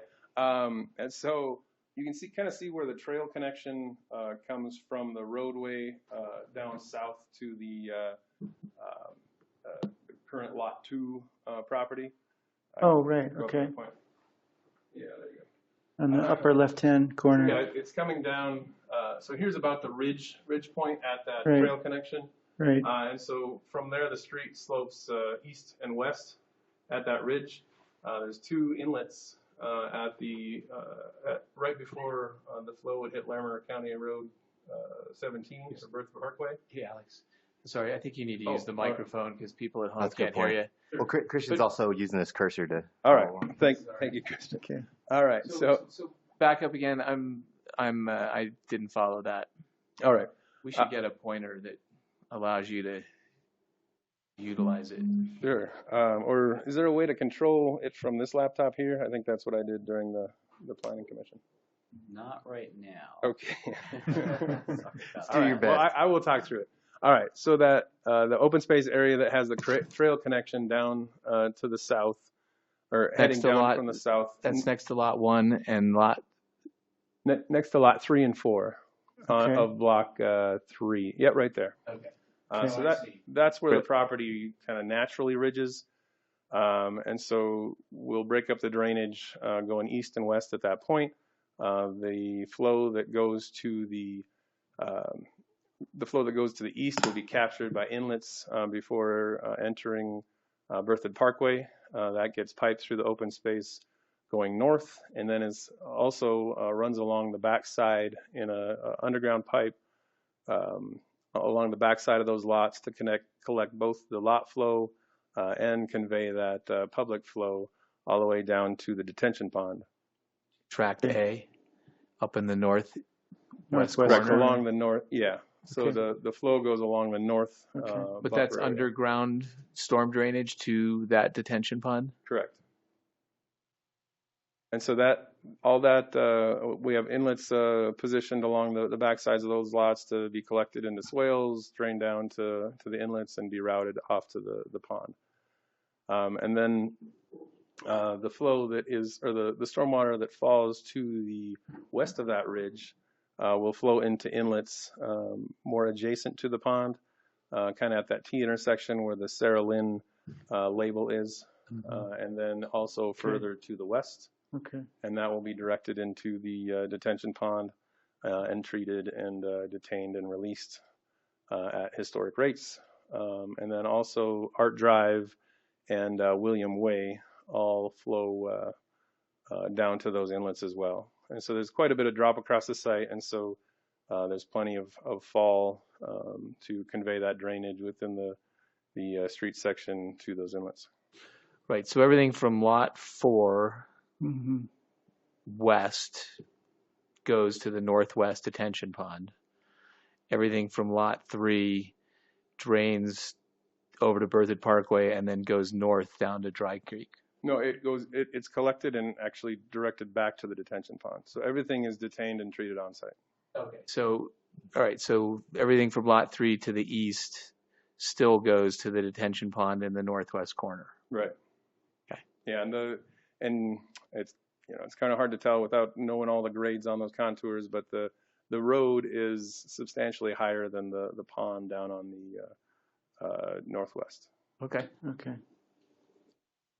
All right. Has there been any considerations? We're talking about this usable open space and parks. From your thoughts, if there were children or really anyone that didn't just want to use the trails, what they would do? Yeah, so it kind of plays in more with the future phases. I don't know if you have driven by or looked over at the property, but the current owner has quite a grove of landscaping that leads up to their house. We're looking to preserve a lot of those existing trees and make that into an open space area in future development. In here, I think they have the trails are shown kind of how they would wrap through that current residential lot area. Those are the dotted lines. Yeah. Those are the dashed lines. You can see them extending up into that open space area that Alex was talking about for the drainage. And connecting. And then connecting east over to Laramie County 17. Right. So the future concept is to have all these trail systems connect through that current lot 2, as well as provide some gathering areas in that existing landscape. Okay, then in that area, I'm wondering about this ditch that's in there now, this irrigation ditch. I mean, oftentimes there's issues with access of drainage ditches and owned by ditch companies and things like that. What's the status of that? Yeah, so that is a privately owned and maintained ditch between basically the owner of this property and the Hicks Farm off to the east. The Hicks Farm is where the Overlook development is coming in. And so that actually kind of has changed some of our approach on what we're proposing. As soon as that development moves forward, the need for this water to be conveyed across this property is reduced or eliminated. Okay. And so these cottonwoods that are all up here aren't going to last long if they don't have that continuous flow of water going through there all summer long. And so that has changed some of our concept. Actually, that's one of the reasons of routing the road around and connecting it through. It will wipe out one of those large cottonwoods, but we're now acknowledging that they will very soon become a safety hazard with falling branches and whatnot. So we will make an effort to preserve whatever is sensible and safe. Okay. No, yeah, that helps. Yeah, it seems like there'd be a neat opportunity there that if you had some of the water directed down in there, that could keep them going. Right, and that was the the initial intent, and not knowing how long it would be until the overlook would develop, Right. but knowing that that is soon coming, Mhm. to place a large amount of effort and money into preserving that isn't as sensible to have it dry up in a couple years. So Yeah. Okay. Is this Dry Creek lateral? it is the SWEC lateral. It comes off of the Dry Creek further upstream. Is that the ditch company that? There is no That's more- ditch company that oversees the SWEC. Don't. Oh, okay. It's labeled the SWEC, but there's no entity that maintains it aside from the property owners that are served at the end of this line. So this is the kind of the tail end of that irrigation. Maybe there's an opportunity there. Then I had another question. Is your tract A looks like you're going to plant a bunch of trees and landscape around the detention pond. So what is kind of the concept with that? That's something that you're going to landscape in the early stages? It will be landscape, but it'll primarily be native seed throughout that. We did look at options to flatten out that slope. The city code requires a 6-to-1 to count that as open space and to be considered usable open space. Some sort of amenity would need to be brought into that. But with the open space that we are providing already and the function of that pond and ensuring we have enough volume, we've opted to not count it as open space and have it be more functional for stormwater. Oh, okay. Okay, thanks. Any other questions for Alex? I had mentioned earlier the sidewalk is right next to the property line on the south. Yeah, and there is the rationale for that is when we were connecting further over, there was a large kind of grade drop between these two properties. With us bringing that roadway over, it does allow us some more flexibility to not have that large grade drop and then connect the trail. The intention ultimately was to start out with the trail there and then have that flattened out. With what we're proposing now, we have more flexibility on pulling that away. And so as we move into final plat with the new alignment that has been proposed or shown tonight, we will look at pulling that away.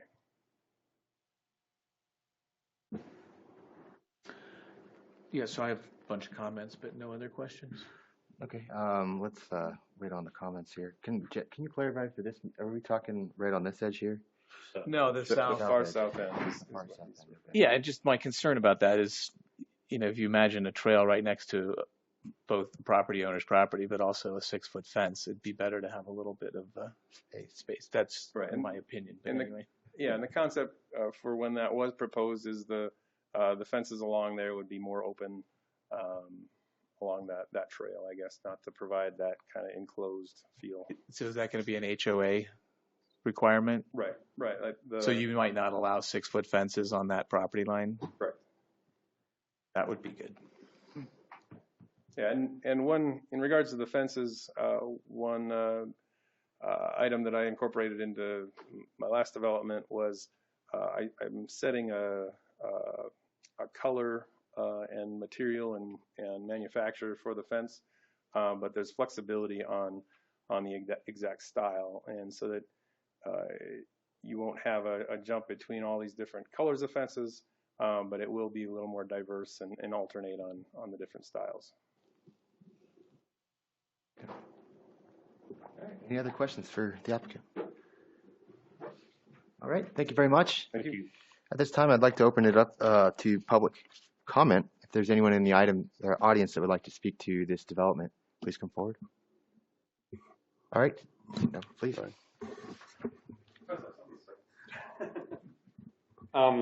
So I'm a little, obviously you guys have done a lot of development on this already. State your name and address. Oh, I'm address. sorry, my name's Ryan Berry. Thanks. Live at 110 East Turner Avenue. One of the things I've spoken to a couple of you guys in the past about is the future traffic situation of Berthoud as it continues to grow.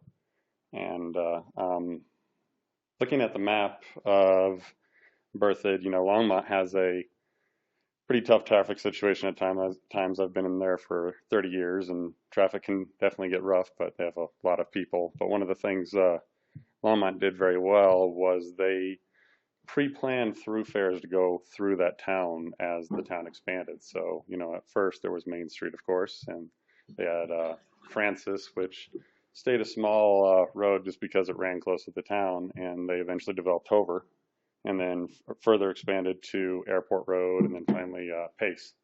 So they have straight, nice, large thoroughfares that they can expand to. One of my concerns with Berthoud is as it grows, we have one road that goes through town right now, and it's constricted to a 2-lane road, Bean Mountain Avenue here. This is one of the first developments that have kind of pushed the borders out further south. One of the things I might suggest is looking at roads that you might want to have as backup thoroughfares through this town. That way you can take the burden off of one street and allow the other roads to take some of that traffic off of the shoulders of one road trying to pass through town. That's it. Okay. Thank you. Beck, if I may, just for your benefit, we do have a master transportation plan that identifies major collectors and arterials that we intend to grow as the town grows. So exactly what he's suggesting, I think Is that on the website? It is. You know where we would find that? Under planning documents. It's in the comp plan too. So Ryan, you can find that online, or and you can always reach out to me and I can show you where to find it. That's what I do when I can't find stuff. Anyone else in the audience? Seeing none, I'll close public portion of this, bring it back for the board for final discussion. Regarding Mr. Berry's points, I see with Mountain Avenue, but on County Road 17, there's really no north-south alternative until you get to 287. Is that right? Or to First Street? North-south alternative, I guess it depends from a thoroughfare perspective. If you want to treat it like an arterial or collector, that would generally be true. Yeah, that's largely because of the development that's occurred, decades and decades ago in downtown. 7th Street, you kind of have to wind through 10th, 8th, 7th. Okay. But the primary thoroughfare would be there at north-south would be First Street. Okay. Thanks, that answers my questions. Well, yeah, so it sounds like we're planning for the future expansion improvement of County Road 17. That'll be triggered when it's required by the traffic studies. Correct. The east-west connections are pretty much defined by the existing county roads. So if Berthoud grows further south than this, County Road 2 will become a regional east-west major collector. Yeah. Mm-hmm. If Overlook happens, that will theoretically connect to Rose Farm, and Rose Farm was theoretically planned for some north-south connection. Mm-hmm. I can't remember. But anyway, and Spartan, we've been working for years to get Spartan to extend to the east, but if Ludlow develops, Spartan would theoretically also extend to the west. So it seems to me that we wouldn't be adding or requiring new streets. We would just be planning for the extension of the existing county roads or town roads, and that would be sufficient. That is correct. Yep. Yeah. So anyway, go ahead. Local builders, I think, are a real plus. That's something that we have a real lack of, and you can see it in the quality of the subdivisions that have been built. And I've been really impressed with the houses that Alex has built in his other development. So I think that's a really positive. I think it's great to eliminate the cul-de-sac, and it's great that helps with drainage. I would not support future R2. I'm not sure if that was a real consensus of the board at the prior concept plan, but I guess it made it in there. But I don't think this is an area for R2 personally. I really appreciate the buffers, and on regional streets, that makes a big difference. And when you drive up further north on County Road 17 and you see the backyards that back up to the road with very little buffer, that's just not good planning. I think maybe the trail's not an issue next to the fence in the south, but I think if you could move that away, that would be good. So my problems or things I think that could be better about this application really aren't anything to do with the developer. They have to do with the town getting its own act together, in my opinion, like the open space requirements. I don't think that right-of-way buffers should necessarily. So I think we need to make a distinction between visual open space versus parks, for one. And then I also think we need to make a distinction between required open space, like buffers and right-of-way, versus added open space amenities, like trails. I don't think they should be lumped into the same category, personally. I'm curious. So I've said to several times to the farmstead and other meetings that we had changed to a first reading, second reading approach. And I really feel like had we done that at the first farmstead, we would not be regretting some of the things that were approved. And I'm correct that the vesting in terms of the property rights vesting, the lots, happens with the preliminary. So this will create a plat that will be vested and unable to be changed at future hearings. For all intents and purposes, yeah, that's not exactly correct. Kurt, do you want to talk through those details? Yeah. You don't get vesting until you hit the final plat. The challenge, though, is the final plat's supposed to meet the preliminary plat. But we just told the farmstead people that the vesting happened at the preliminary.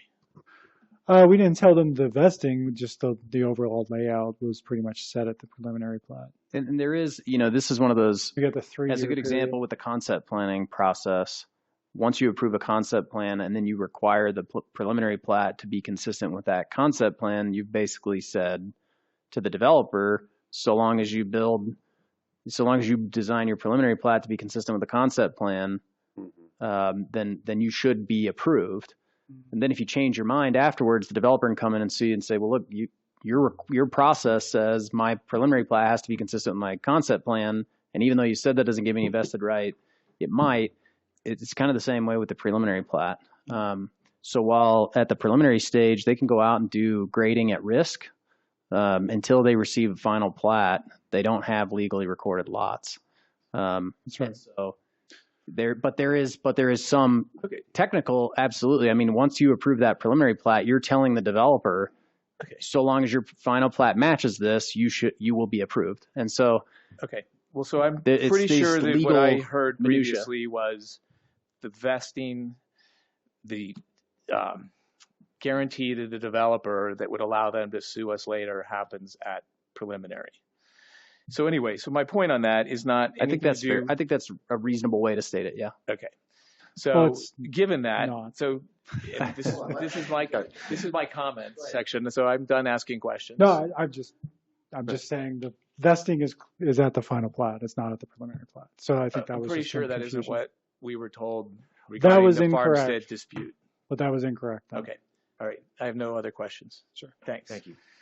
So, so my point on that is that given the magnitude of some of these developments, and this is not specific to this one, I think in the future, we should not be doing this on a first time look. We should have a first reading and a second reading. First reading is for us to get out our comments, ask questions, and we can even approve it on first reading. But then I think that's when the newspaper article or the social media or whatever, that's when all of a sudden people are like, oh, wait a minute, there's a project. So anyway, so I really feel like we should not be doing this in the future on other developments at one meeting. And I know there was a concept plan prior to this, but I still think that we need to have a presentation like this, get input, but not make a final approval on the preliminary until the following meeting 2 weeks later. And in general, I think that's something that we should look into is I think we should not be processing new future development requests until we have a chance to get our comp plan updated, look at the form-based zoning that Chris is recommending, fix our open space and parks requirements, figure out what we're doing with off-site improvements, because it could be 20 years before Ludlow or no offense, Greg, but could be a long time before other developments happen that connect this to town. And so all of a sudden we're going to have a problem with neighbors or dangerous conditions for kids trying to ride their bikes to school or whatever. So I think the town should have a policy whereby offsite improvements for an outlying development like this get built as part of the development, partially at town expense, or the same way the infrastructure, the sewer and water is getting built, where the developer has to build it and then they get reimbursed when future developments happen. And then I definitely think that we should write our fence requirements to match. We shouldn't be giving an exception to the fence requirement on the very first development. So that's my 2 cents worth. So I agree with all those, actually. And I think R2, I was one of the ones that were proponent of it. But this is, or in my opinion, should be one of the edges of town. And so following our kind of method of putting the density in the middle and then low density on the outside, I would agree with not pursuing R2. And I also agree with first and second reading. There's been so many times where you approve something and wake up that same night regretting what you did. So Alex lives in town. I have no problem, even on this development, doing that. This is leaps and bounds to me ahead of when we saw the cul-de-sac and no sidewalks and no trees. So I couldn't imagine if we did a second reading, there would be too much more to change or add. Let's see. And everything else with the vinyl in the, excuse me, especially the sidewalks getting into town, because we don't know when the next development comes along, and we'll finish that up. So those are my comments, I guess, after anyone else kind of go from there. Yeah, I'm also wondering about the fence. I just don't like the idea of us having a code that says no vinyl fencing, and then our first time out saying, oh, but we're making an exception because it's a nice vinyl fence and it looks good. Because then what happens when the next developer comes and says, well, I want a vinyl fence, and then what? We have to make a decision based on the aesthetic quality of the vinyl fence or how much we like it. And so I think we have to figure that out because... So just to clarify, Pete, it doesn't say no vinyl fence. It just says vinyl fence won't count as credit towards the architectural enhancements. And I think... So can you clarify that? Because I'm a little lost on that. There are subdivision identity standards now that the town board adopted 6 months ago that you must meet a certain point total based on the number of lots that you have in terms of providing additional design enhancements to your development. One of those can be enhanced fencing around the perimeter of the development. So stone columns, something other than the cedar picket fence that you could buy at Home Depot. I think, to be frank, when the requirement was written, I think the intention was that white vinyl privacy fence, and I'll be specific because I don't think it's a secret, like at Hammond Farm, would not count. And it's not that that's a problem. It's not that you cannot do that. You just couldn't count it for enhanced fencing for points in the subdivision identity standards.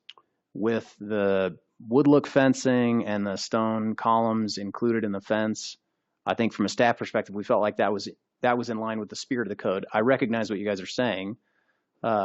We just need to clarify what enhanced means. I would agree wholeheartedly with that. And I think in this instance, this is a good example of you write a code that seems to make great sense at the time, right? When we all, in the conversation of that code, know exactly what we intend. And yet when a specific application is made, you recognize, and frankly, I think the junk ordinance is a great example, right? We modified a junk ordinance, and right after that, when we go to implement it, somebody finds a strange loophole where now they count blue tarps as screening, and that was certainly not the intent of the junk ordinance. So we bring that back and refine it. I think in this instance, if the board disagrees, that's perfectly fine with us. But we felt like this met the spirit of the code, and that's the only reason we brought it to you. So when I read the recommendation of the wood grain vinyl fencing is submitted by the applicant along Berthoud Parkway as per the subdivision identity credit. So staff's recommendation is the fence that they're planning to use based on its quality it's aesthetics. With the addition of the stone with the columns, the stone other columns, things, that would qualify for the credit. that's what we're suggesting, and that's Okay. what the Planning Commission also agreed to. Yeah, and in this case, I would agree, but I think that we need to tighten that up. We need, because of why this is going to be, right? Well, and, you know, what to be qualifies, frank, what doesn't qualify. Adopted new architectural standards for single-family homes last year, and the first time we went to implement them at the staff level, we realized that there's some specific refinements we probably should add so that it's a little more clear for everyone. I think that's part of the code making process, but Yeah, I agree. Yeah, This could be refined. And that was my only comment. So the code should either say specifically white vinyl, correct, or from my perspective, I would not agree that vinyl holds up better than wood. And I don't think that vinyl is a good product environmentally as a green builder. So I would support requiring wood fencing, which is and again very renewable and looks much better. And yes, it does require a slight amount of maintenance, but that's why you have an HOA. So the board can, when you bring us, board can make the decision not to allow this recommendation to count. I think they still meet the subdivision identity standards either way, and technically can build that fence. So they don't need these points. No. So it's kind of a mood issue, right? I think that's the case, Kurt. Is that maybe before I speak declaratively, but I think the future phases, I think he would like to get some points because the fence will extend down, so he would be able to use the points for the. So if the board told us tonight this isn't going to count for points, I don't know that would affect this phase, but it would certainly change how he might approach the next phase. Mm-hmm. Which would in turn affect how he approaches this phase since he wants continuity. So I would assume so. Yeah, so I think we should discuss the fence issue when you bring us back the tweaks that you've discovered that you're already working on the revisions. Because the fence discussion really isn't Alex's problem. I think that's true. Yep. It's an internal issue. Well, any other, I guess, questions? How you feel about this? Do we want to approve it tonight? I just had one last thing I'm thinking about is it was brought up, I think that was an important point, that we'll build these trails, but then there's no way to go from those trails anywhere. Mm-hmm. And so one of my questions was, how do we visualize the development of Coney Road 17? So when the traffic study says there's too much traffic, they're going to put in a turn lane, right? Well, what about shoulders and things like that? Is the idea that they'll have shoulders and make it safer to go on that road when Ludlow gets developed? Is that how this works? Or what's the scenario of how this works out? I think with the sidewalks, it would finish with Ludlow. I don't know about shoulders and So all of our roadways we rely on Lucas standards for development. Those say that if this is a major collector, I think this is a major collector in the transportation plan off the top of my head, then the future road build out will look like this, right? It has a standard cross section. Okay. A lot of that's dictated on traffic volumes and engineering demand.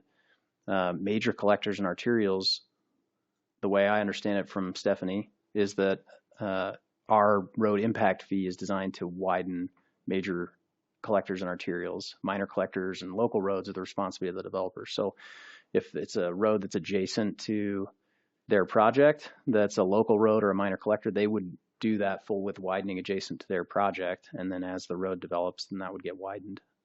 For major collectors and arterials, we would fund the widening of that project when engineering dictated. Okay.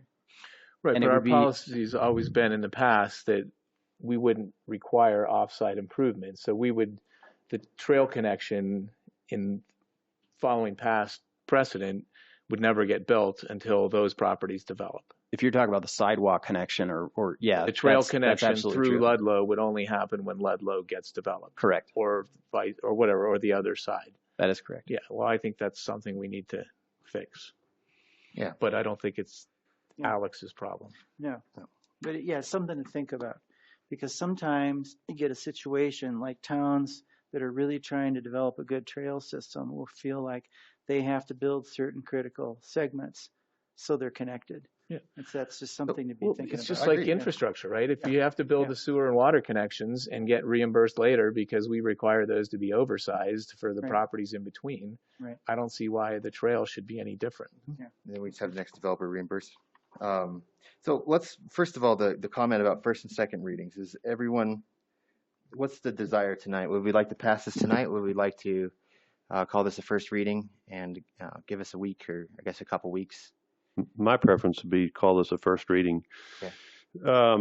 Not necessarily because I'm not ready on this one, but if we're going to start a new process, I like the idea of start a new process. I'd agree. Because I've heard enough of some of you that were on the board previously and approved things, and then I've heard a number of you say, that I couldn't sleep because of decision, and I wish I had a second look. Yeah. I think it's a good idea for us to be able to come back and have a second look and have some weeks in between to just be able to digest and think things through. Yeah, I agree with Pete on this, absolutely. I think that's a great idea to have a second reading. And the other reason is in terms of public process. I think this is a difficult process. It's hard for the public to follow it. And this is just another way to make it easier for people to know what's going on and understand the process, which I think is really valuable for us. And so I think it does several things. Okay. It gives us time to ask staff questions, and hopefully if it's all done right, by the second reading, it would be a lot quicker because we have everything addressed. Yeah, and it's just more, it seems like we're on a roll with house cleaning, and whether it's an employee handbook or process or code, now's the time to start. I mean, there's no need to kick the can down the road anymore. And I think we've been really aggressive about that.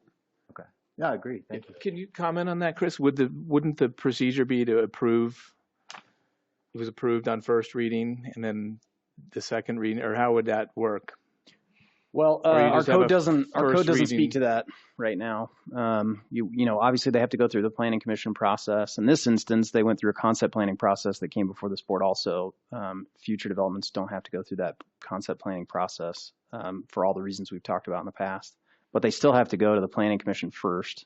That's a public hearing. It gets noticed. We post it on our website, Facebook. Yeah. The signs go up, notices go out. So there is that opportunity for comment.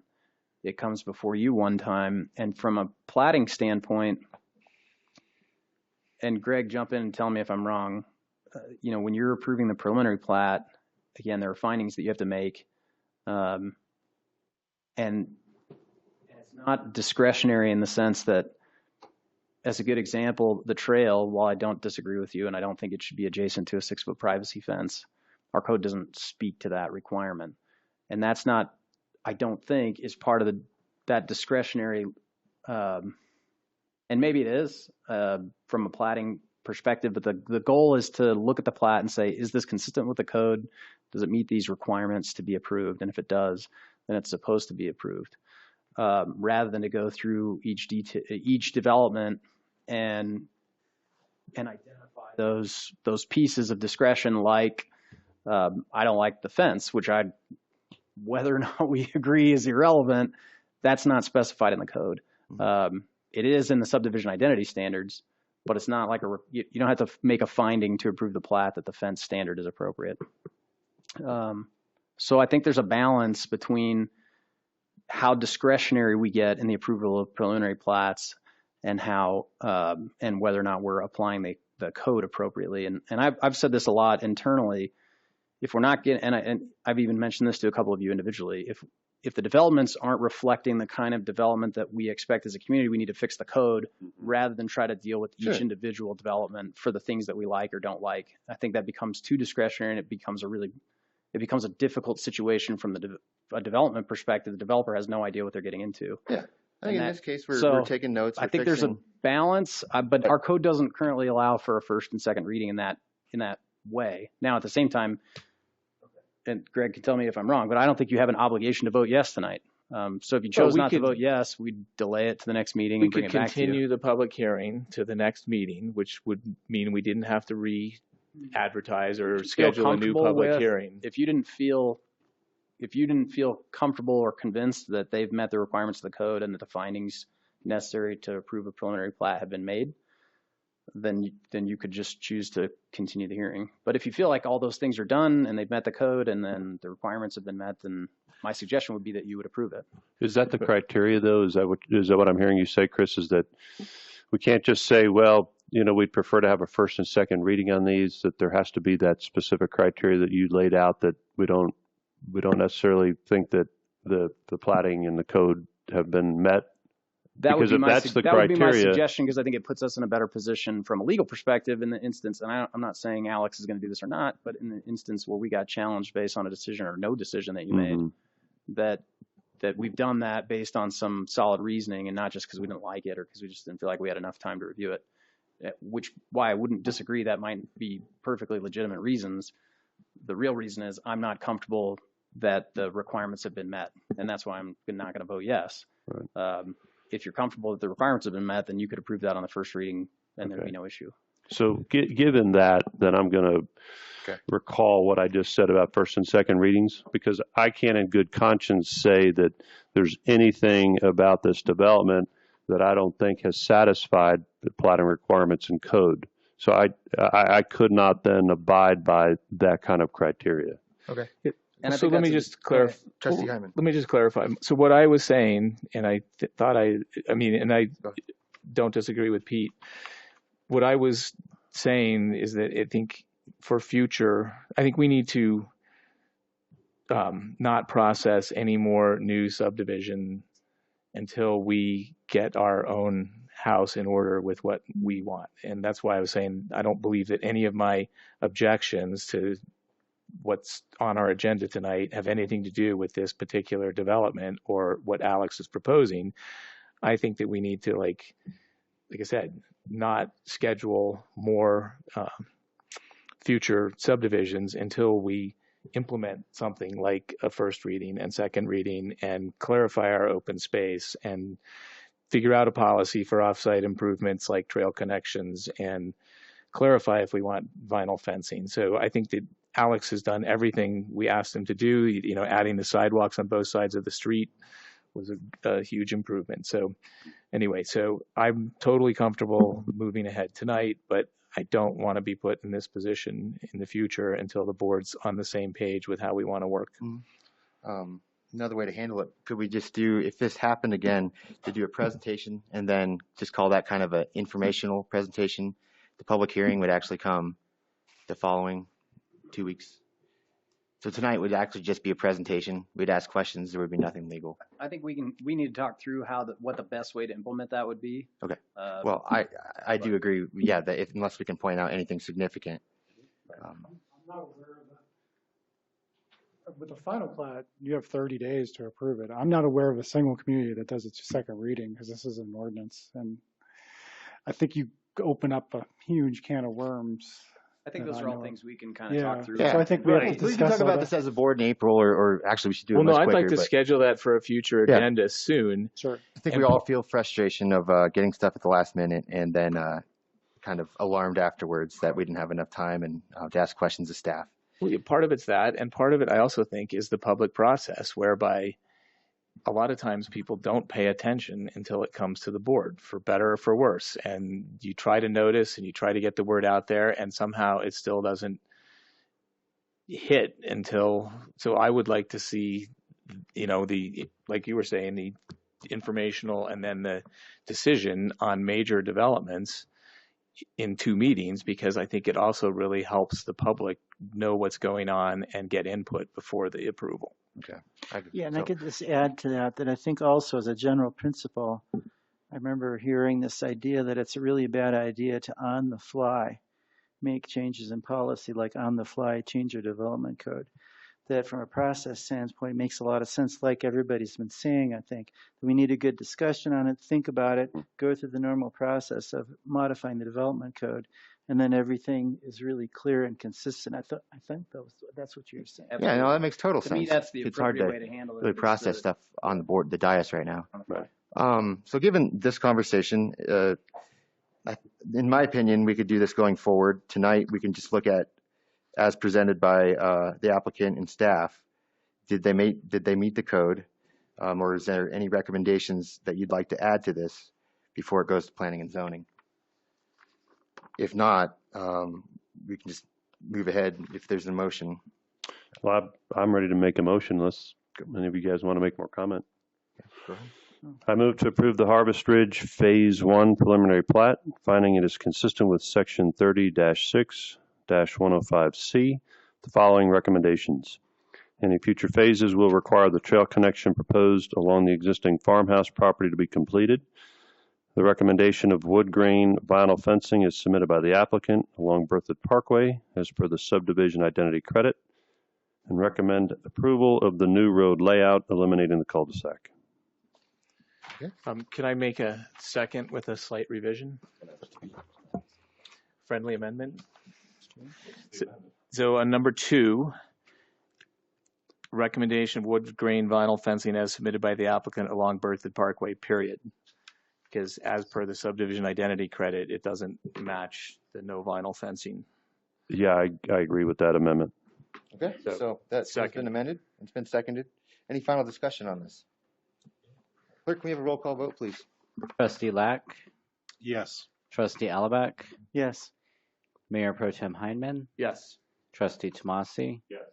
Mayor Karsbeck. Yes. All right, motion passes unanimously. Thank you very much. Thanks, board. Are we interested in a break, or we want to keep going? Okay, let's take a 5-minute break.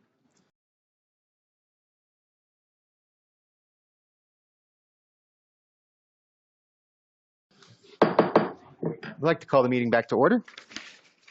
And we'll go to our last regular item on tonight's agenda, and that would be the Heron Lakes Cash in Lieu Agreement Amendment. This will be introduced by Administrator Chris Kirk. Thank you, Mayor Karsbeck. As you're hopefully aware, back in 2017, the board approved an agreement for Heron Lakes for bulk water purchase agreement. That agreement allowed them to make an option payment and to purchase 120 SFEs worth of water at our then and now current cash in lieu price of $12,500 per SFE. It also provided them with the option within 18 months of signing that agreement to buy another 128 SFEs at that $12,500 price. That's still our current price today. I don't mean to interrupt, but could you just clarify SFE? Oh, sorry, single family equivalent. Sorry, planning speak. But that 18-month deadline to exercise that option would be March 27th of this year, so in just a couple of weeks. They have asked for an extension of 90 days to exercise that option.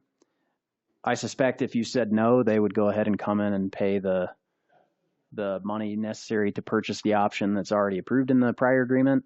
But for timing purposes, and I don't know all the specifics of their business, but I believe that it's just a simpler thing for them to do as they close the sale of one of their existing phases, that then they'll translate that cash into purchasing the water for the next phase. So again, they already have the right to buy this water at $12,500 prior to March 27th of this month. If you approve this amendment, that would give them another 90 days into June or July. June 27th. And you were saying Attorney Zylis will come late April? Correct, yeah. So in late April, I've already talked to Paul Zylis, our water attorney, about coming and going over the cash in lieu fee and providing an analysis to you and having a discussion with the board about what is the appropriate fee. Is this the correct fee? Should we talk about modifying the ordinance and changing it? All of those details. So this evening is not about the amount of the fee. It's simply about granting them an extra 90 days to exercise that option to buy those at the current fee. Okay. So 90 days seems like a long time when they've had 18 months to know about their agreement. So what's staff's recommendation? I think practically speaking, I'm okay with extending the option. They already have that option in place. I don't know that we would even be in a place where we would be talking about changing the fee prior to exercising that option. I mean, I think that process is going to take more than just one meeting. Right. And so I'm comfortable extending the option. It was granted to them a year and a half ago. And again, it's at our current price. Had we already changed our cash in lieu price and it was $25,000 in SFE, then I think I would not make that recommendation. But because we're just extending the option to buy those SFEs that they already had the option to buy at our current price, which is still our current price. that make sense? Yeah. But Yeah. what about like 60 days instead of 90 days?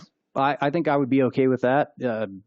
They specifically requested 90 days because of the timing of their closing on a different part of the project. So it's either, essentially, if you said 60 days, you might as well just say no extension, right? Because they need 90 days to actually. I don't know if they need 90 days or not. I don't have any way of proving that. I just know what they asked for. Okay. But to your point about It's also the timing possible you of- could say no, and he could bring me a check tomorrow to buy those 128 SFEs. You know, So- we want to be cooperative also, work with them. But if we don't see that we're going to raise our fees in between, whether it's 60 or 90, I mean, We may or may not. I just, that's a big picture process, and I can assure you that as soon as we start talking about it, developers are going to come out of the woodwork too, Right. to You gotta bring a participate calculator. and talk about. I'm sorry, what was that? I said, well, if they can just bring a calculator. It's not that, I mean, I'm not saying it's No, staff. I'm just saying it's not that right, but they're going to difficult. talk Well, about their costs. Like passing it on. impact fees, I'll be honest, I could draft a legitimate defendable impact fee study that would show you a lot of different impact fees. Yeah. And I think water's frankly the same way because we have different water sources available to us. We utilize different water sources, how we decide to structure that fee and based on, historic use, future uses. I mean, there's a million ways we could, what we would hopefully get out of that process is saying, here's what we currently have, here's what we currently need, here's what we currently expect to buy, here's what we reasonably foresee is that demand or cost, and here's how much we need to charge. It should be that simple. Yeah, I'm just saying, going off the Vranesh rights, the last real water plan we had is 0.4 acre foot, comparable to a CBT unit, which is 0.6. So putting those together, you're around $30,000 in SFE. So I'm just saying to go back to where we should have been before we reduced everything. Right, to but this that's on point, the agenda. Right, in April. For this, I can make a great argument why that's not right. Okay, no, Even though I might agree with you, I can make a good argument why it's not. So You're right. This is not. That's my so my point. whole point of bringing Yeah. all this up was that in the meantime, we're going to have a discussion around raising water fees Absolutely. that may or may not affect this, and we're saying that likely, no matter what we decide to do, it wouldn't affect us anyways. 90 days would pass by, and we still wouldn't have a raised water fee. I think that's a possibility. and that's my Yeah. question, right, is whether it's 60 or 90, we're more than likely not going to have a different fee structure. I don't think you can say that. 60 days and 90 days? I'm just saying it's possible that we won't. I'm not saying we could absolutely have one prior to that, but we also might not.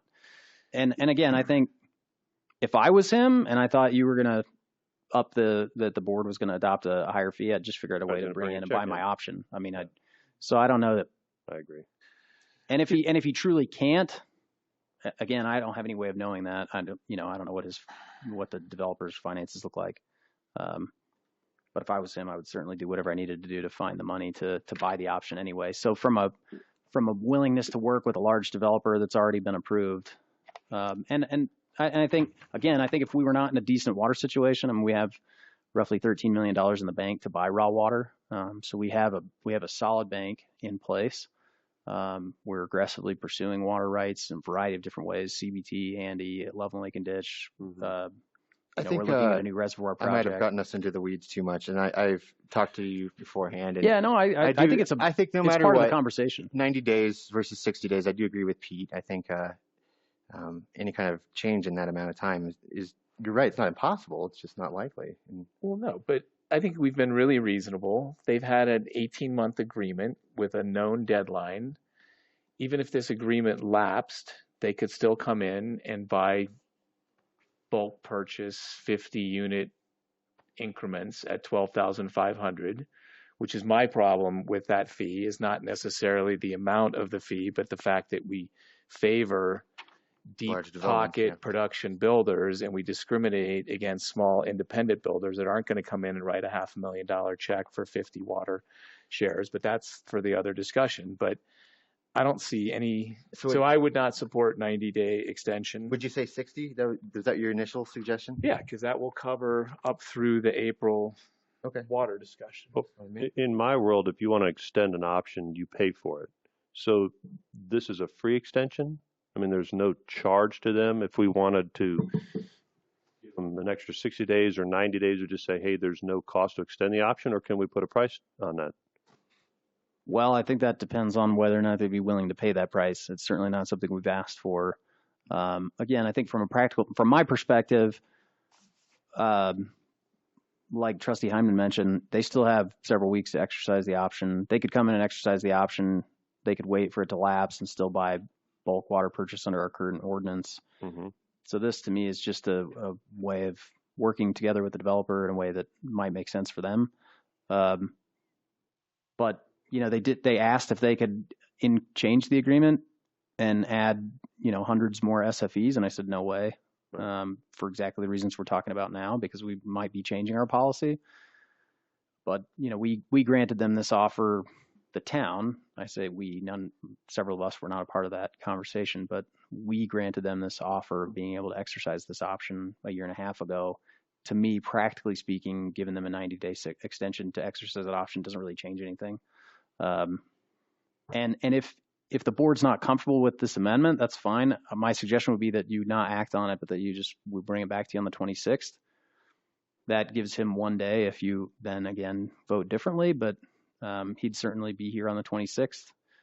It's my fault that he's not here tonight because we emailed back and forth and I said, I can put this on the 12th or the 26th. Which do you prefer? He said either's fine with me. So I put it on the 12th, and then I never told him it was going to be on the 12th. So 26 is that's my fault. So it's not John Turner's fault that he's not here tonight.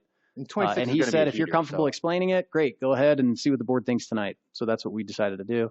If you don't like it and you want to talk about it on the 26th with him here, that's fine too. Are we creating any kind of legal precedent by extending the option for no charge? Is that? No, you're not. I mean, we're not obligated then to do it for anybody else. Do it this time. Yeah, but so if we were to say yes now, we're not obligated in the future. It's bound to whatever you approve. Okay. Saying that, I still think 60 is fine with me. I think it's a good compromise. I'm fine with 90 as well. But if 60 makes you more comfortable, Mayor Pro Tem. Oh, like I said, I just think that 90 days sounds like a large extension onto a 18-month agreement that they knew about. But I didn't realize that he wasn't here to explain the rationale as to why the 90 days was important. That's my fault, but not his. But I told him, I said, I'm happy to walk him through it. I'm perfectly happy recommending it. Okay. But if you're not happy approving it, then I say let's wait till the 26th. 26th is going to be a big meeting, right? It's going to be a big meeting. So I'd see if we're going to push it off, let's push it off one more because that might be a. Well, if you do that, then that's past his deadline. Okay. So then at that point it's a moot point. So on the 26th, he could still technically get an extension. Right. But if you wait till the 27th, his option expires. I'd like to then just go ahead and do the 90-day extension. That's what they requested. They have reasoning. We didn't invite him here to explain his rationale. So I'd just soon do the 90. I would agree too. Yeah, that works for me. Is that a deal breaker for anyone? You want to wait for the applicant or Mr. Turner? I mean, how long is our meeting going to be? Like, how long would this take? I would feel okay. So let's push up the 26th. Does that work too? Is that what you would like to do? Yeah. The 26th. Yeah. The 26th or past tonight. Well, yeah, it seems like there's a sort of the ambiguity. It would be nice to do it in 26. Hopefully, it won't take too long. Okay. Yeah. Maybe we start our meeting earlier. May I ask the question? What would he say to you on the 26th that made you comfortable granting him the extension? Because I think if there isn't a clear answer to that, then it might just be easier to just tell him no deal. No. I mean, does that make sense?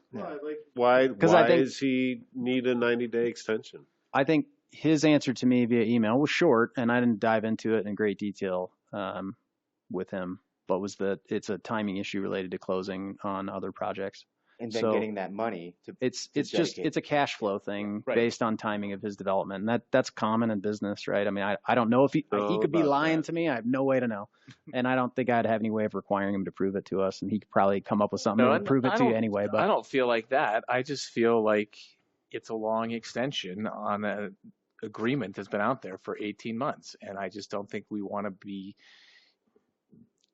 sending the signal that our agreements are always just open-ended, right? I understand that perspective. Case basis, though, we're not going to set any kind of precedent. We're not likely going to raise the fees. And if he comes in and just says, look, it's a funding issue, that hasn't changed anything. Yeah. Well, I don't know that I would have supported.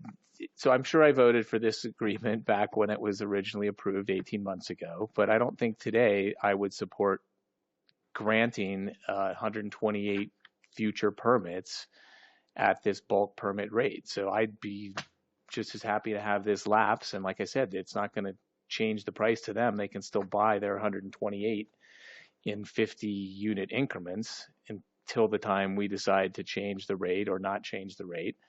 So I don't see a downside to them. So I would say let's just put it on the 26th and we'll schedule it for 15 minutes and he can write a memo or you can have better clarification or he can come and speak for a couple minutes and then we can just decide. But I don't think that we're under an obligation to. We're not under an obligation. I think I could go either way, and 2 weeks is not much. You can have time to come in. I think you have valid points too. What will change, but it sounds like we'll have more chance to ask questions, and maybe you can provide detail on what he's selling, and maybe help out with all of this. Does that work for everybody? Well, I just want to add though, and I think we need to keep in mind that there are no short agenda items. No. In the way that we do things. I mean, it's not going to happen in 15 minutes. It'll be 50 minutes. Yeah. And that means that if it's a busy night, right? So I disagree. I think it's easily a 15-minute item. So in the meantime, how about any questions? In the meantime, any questions that we have for John Turner, let's send to Administrator Kirk. He can compile them. Mr. Turner can try and answer those ahead of time.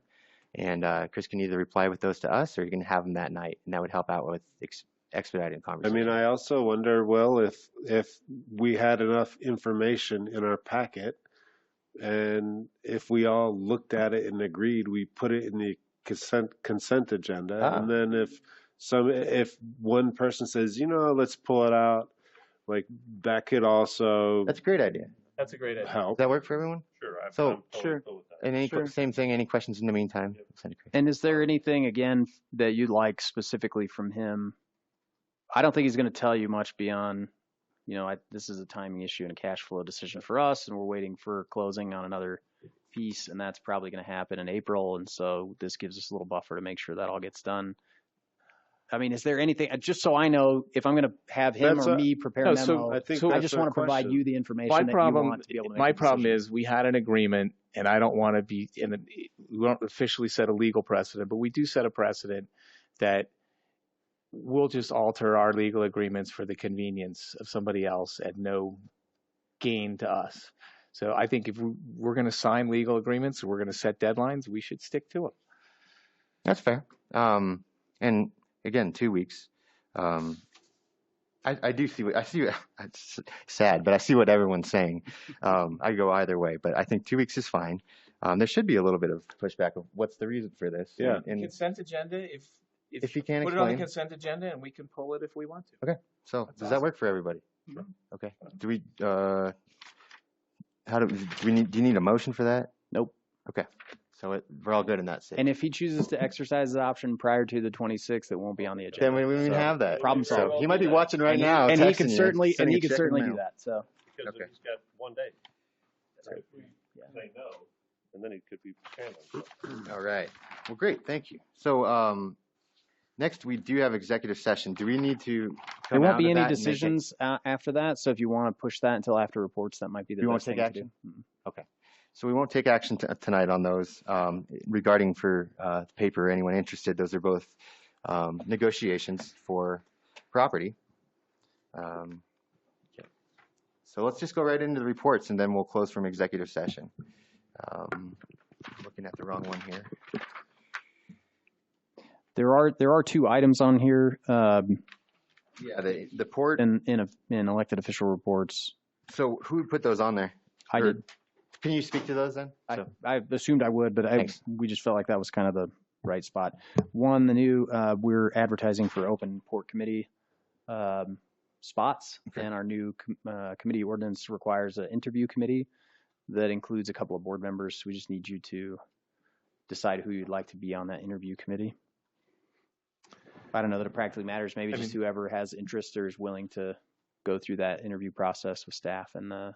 I think the liaison should be part of that, and I'd be happy to volunteer, but if somebody else wants to do it, I would be willing to defer?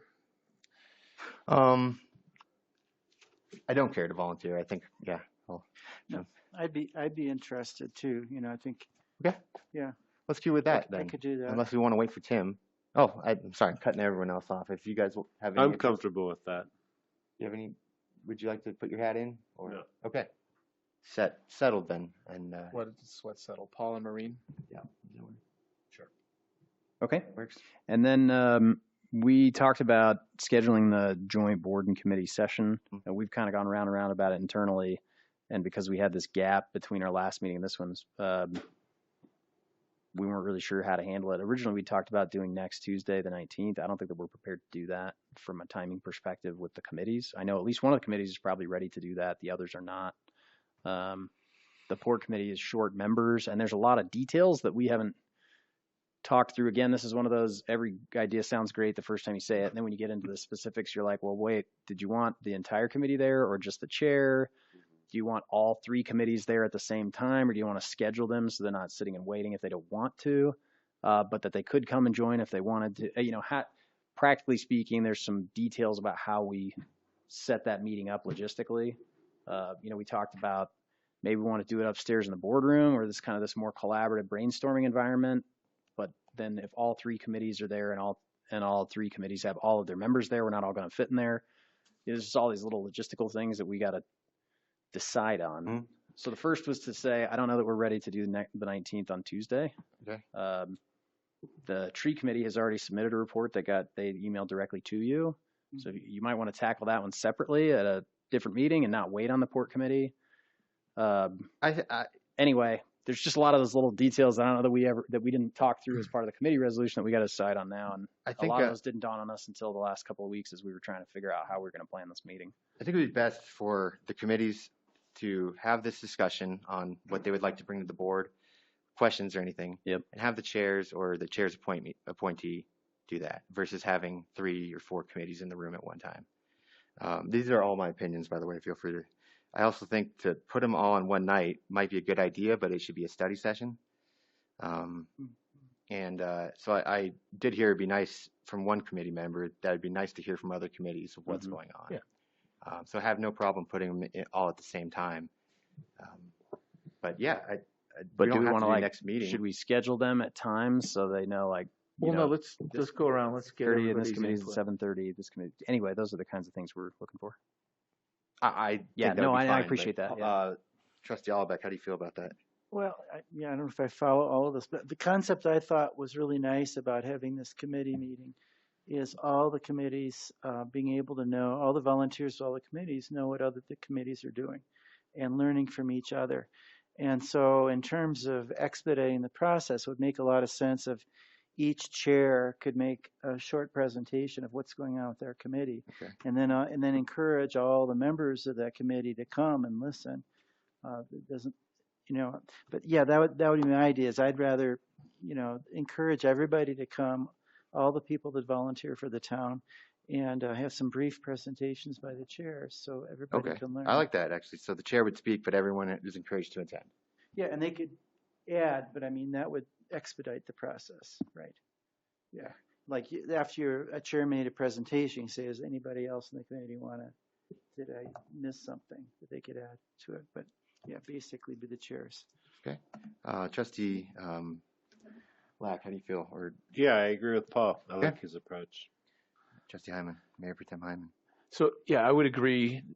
I thought one of the great things about this approach was to have everybody in the room at the same time listening to what everybody was doing.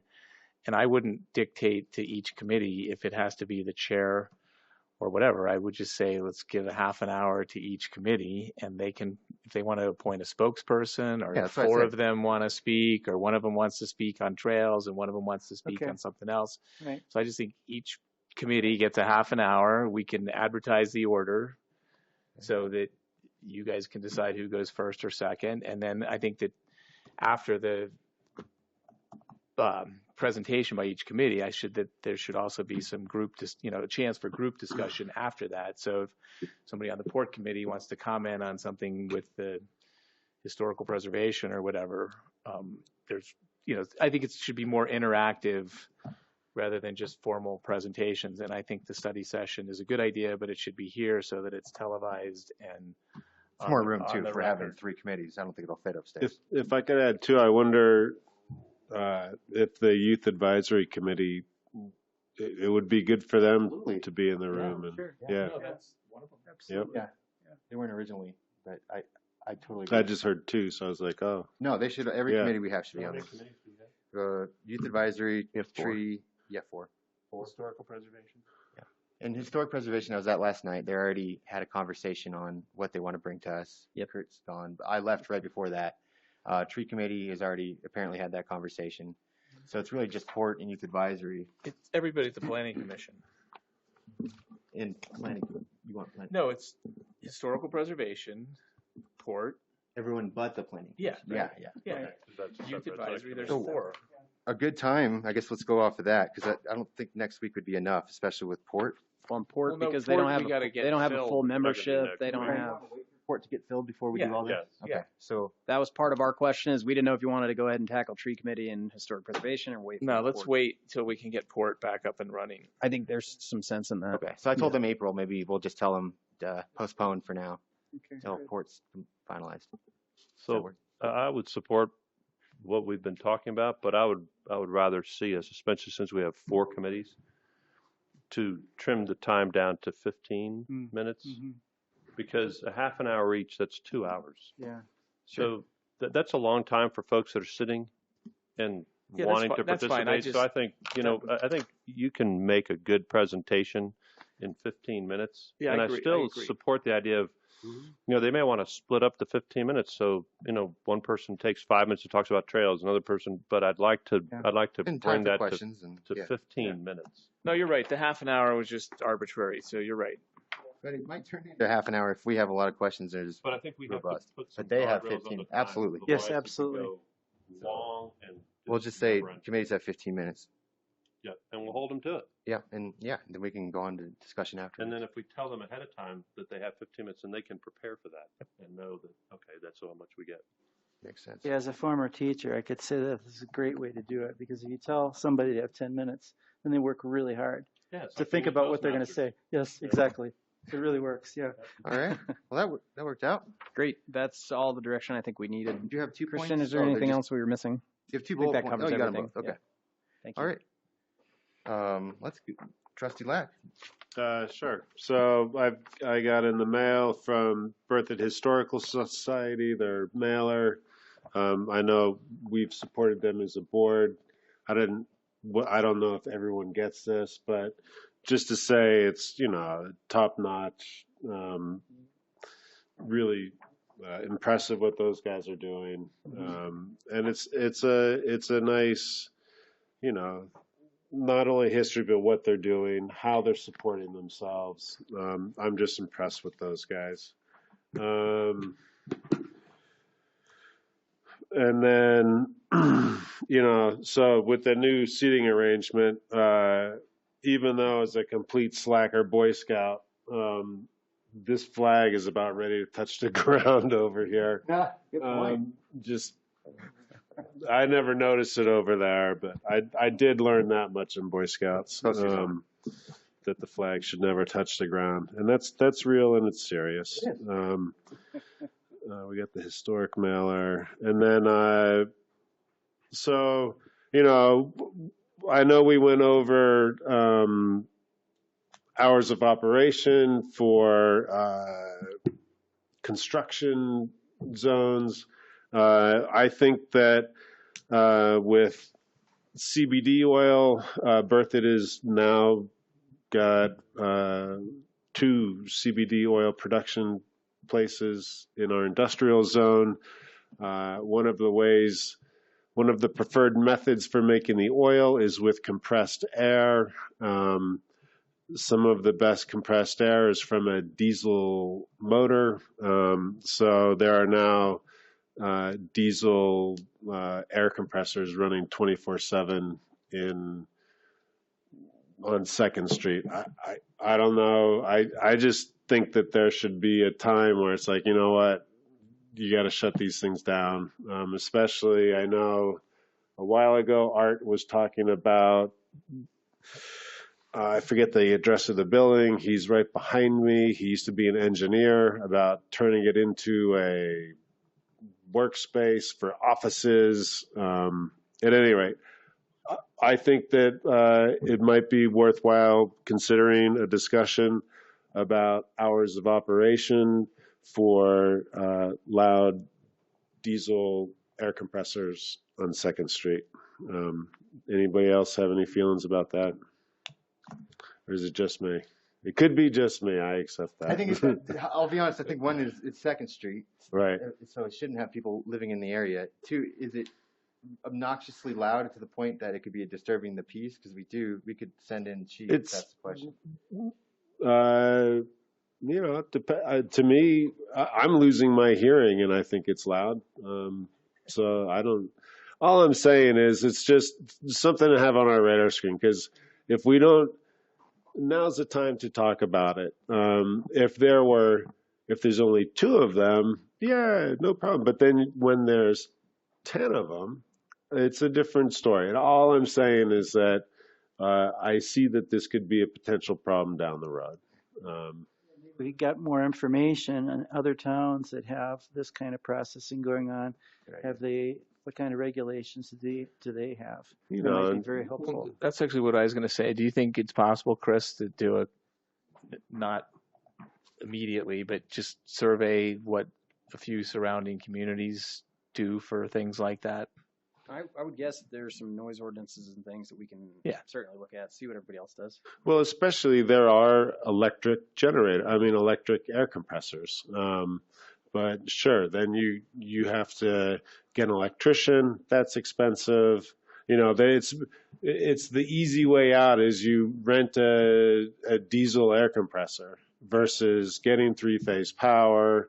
That's expensive to get an electrician and have your compressor in your building. I just think it's a good practice. You know, I do know that there are zoning and laws around dust collectors, and that's a random obscure thing, but there's a reason why dust collectors are outside of a building, you know, because it was a problem when they were inside a building. So I just think we should be a little proactive on that. And then, well, so you asked what we thought. So I think we should look at how other communities handle it, and I don't think it should be targeted just at diesel compressors. I think it should be targeted at noise and fumes. Yes, thank you. Can we do that? Mm-hmm. Okay. And then I'm not sure how long they've been up, but the planning and zoning meetings are on our website in a video, and great resource to have, especially for trustees. We should not in good form be going to those meetings. So it was nice to have that available. So I know it's an extra hoop that we had to jump through to get that done, but I think it was worth it. So just a kudos on that, and that's all. Thank you. Good. Mayor Pro Tem Hyman. So I had attempted to use our new policy for adding items to the agenda, to add something to the agenda tonight that didn't make it. And so just to clarify that, so the process that I was thinking we would use, since we can't make decisions in emails, was that if someone wanted to add an agenda, they would send that out. And if 2 other board members agreed, they would contact the town administrator, and it would get added to whatever agenda, either the next agenda or whatever agenda was appropriate. So, so if staff or anybody else thinks that's not the way it should work, but I think we should iron out our process, I think that would work fine. It's just that this was the first case. And so I would like to add the brief discussion of the oil and gas local control bill that's going through. And I guess if the agenda is on the 26th is really full, maybe that's not a good night to add it. and who knows what'll happen in the next 2 weeks. But I was pretty disappointed in the way Loveland handled it from what I read in the paper, and so I would like. There's a deadline on us having. No. So anyway, what do you think? I mean, it could be a long discussion. I guess it depends. Well, one, I think the legislation.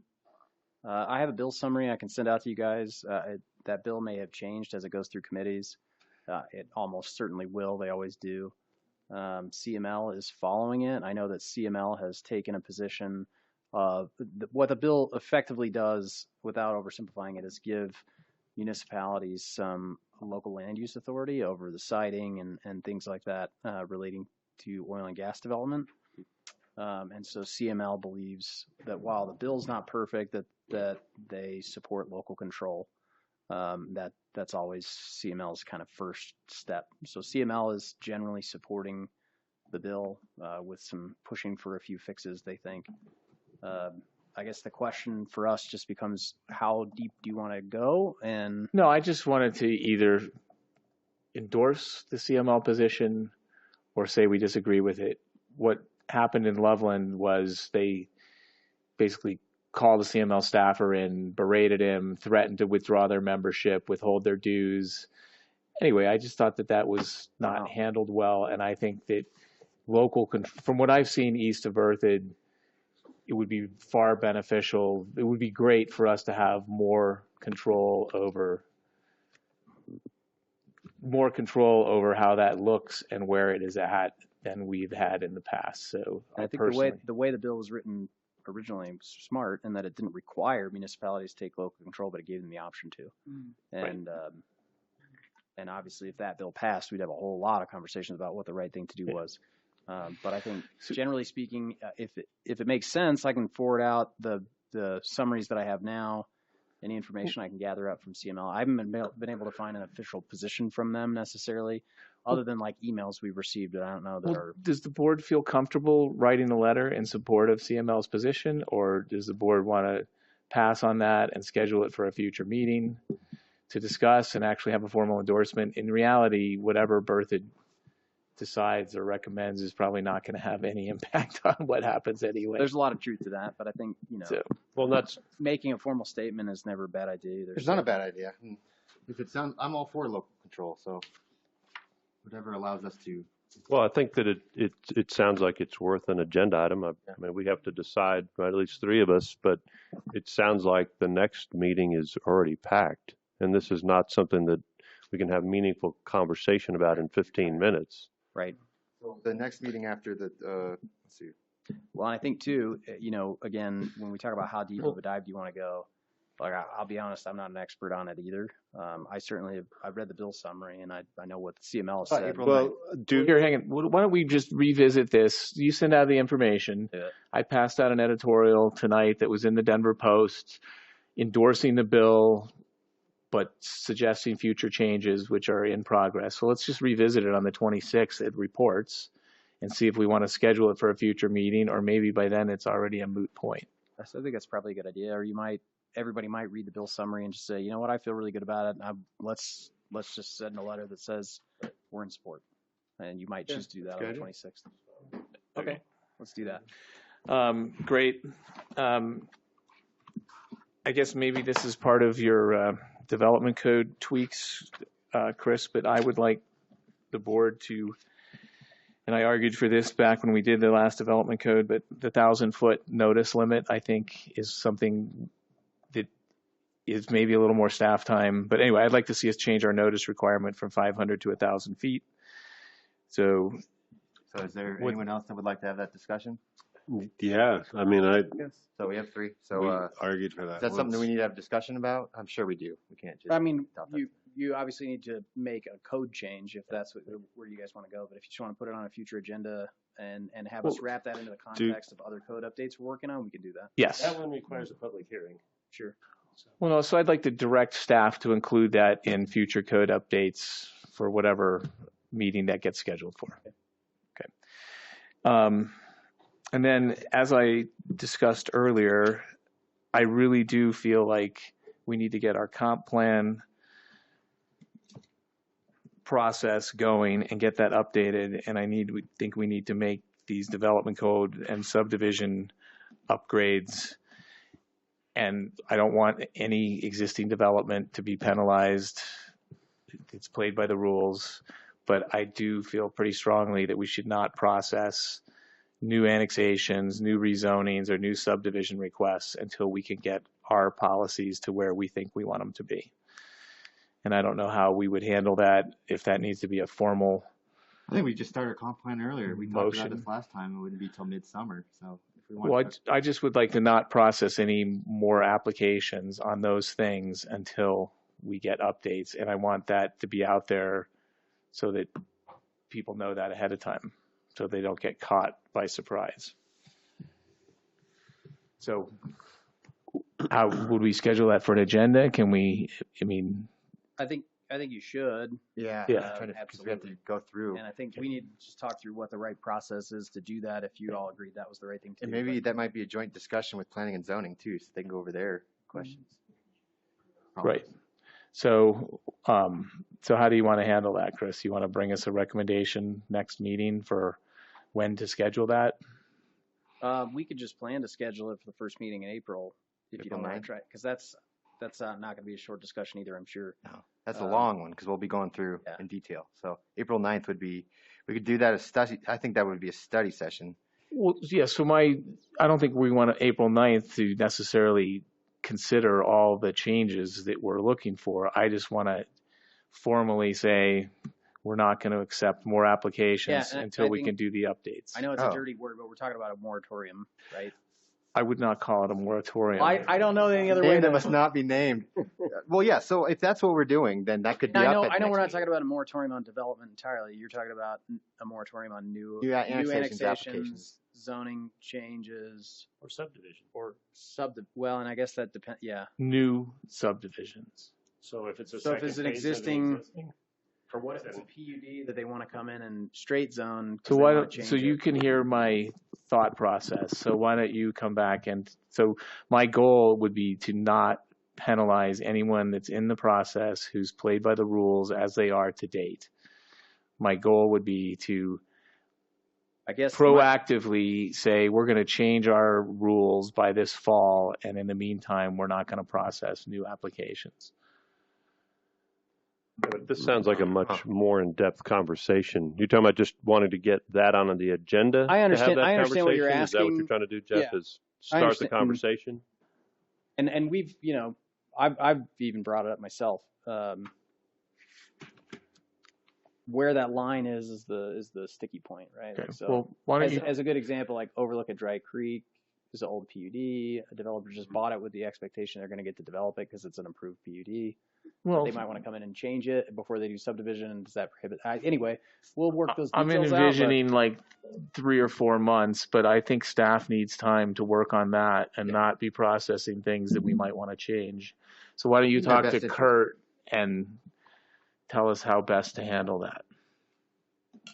Well, I think I we should have a lot of thoughts about it already because I've been thinking about it. But do we want to schedule an agenda item on this? That's the question, right? We can't just do this right now. well, we under certainly need reports. to have an agenda item to talk through the details about what we may or may not choose to do. But So could we put this on the 9th for that? Mhm. Okay, instead of the 26th? Okay. Does that work? for you? Perfect. So we need at least 3, right? Because if we're going to follow our process. There are right? 3 I'm people fine that with that of getting on the agenda. 5. Okay. Right. Yeah. I think that's a good conversation too. That's it. Nothing about, you want to talk about the EV? No, you can, well, just same thing. I think we should send a letter on the MPO position that we want to discourage electric vehicles because as far as I know, a lot of the major manufacturers are only going to be making electric vehicles in a few years. So, anyway. Yeah. When you were talking about, okay, so I'll look into grants because that was the other part of your email, I think, was there's Grants funding to for Love's. to get charging stations at Love's. It's like that makes a lot of Yeah, sense. absolutely. And I think, I might even have that saved. Cool. So with the MPO meeting, it was packed and odd that somehow it wasn't really brought up. So it looks like it's either going to be sent to them directly, and the Weld County attorney is going to be working on the wording. But they encouraged everyone at the MPO that has any interest to attend in person or to pass their own resolution. So if you'd like, I can just draft up what I think. Or... Yeah, we should pass. I mean, I personally would support, I don't support the MPO position. Yeah. So I think Berthoud should be on record as supporting EV requirements and right. And there's promoting charging stations. Yeah. Yeah. Okay. So I can just send that out to the board, both, or at least in the MPO stance. And if do you want to get this on the agenda, I guess if we want to send this, we need to get this on the agenda quick. First. Well, why don't we do the same thing? Why don't you work with staff to draft something and put it on the consent agenda? And if we want to revise it, we can pull it off. Otherwise, we can just pass it. Okay. I'm trying to see when the first hearing is up in Denver. All right. I can't see it right now, so I know it's in April sometime, so we got to hurry. But cool. That'll work. Well, let's put it on the consent agenda in 2 weeks. Okay. Great. Let's see.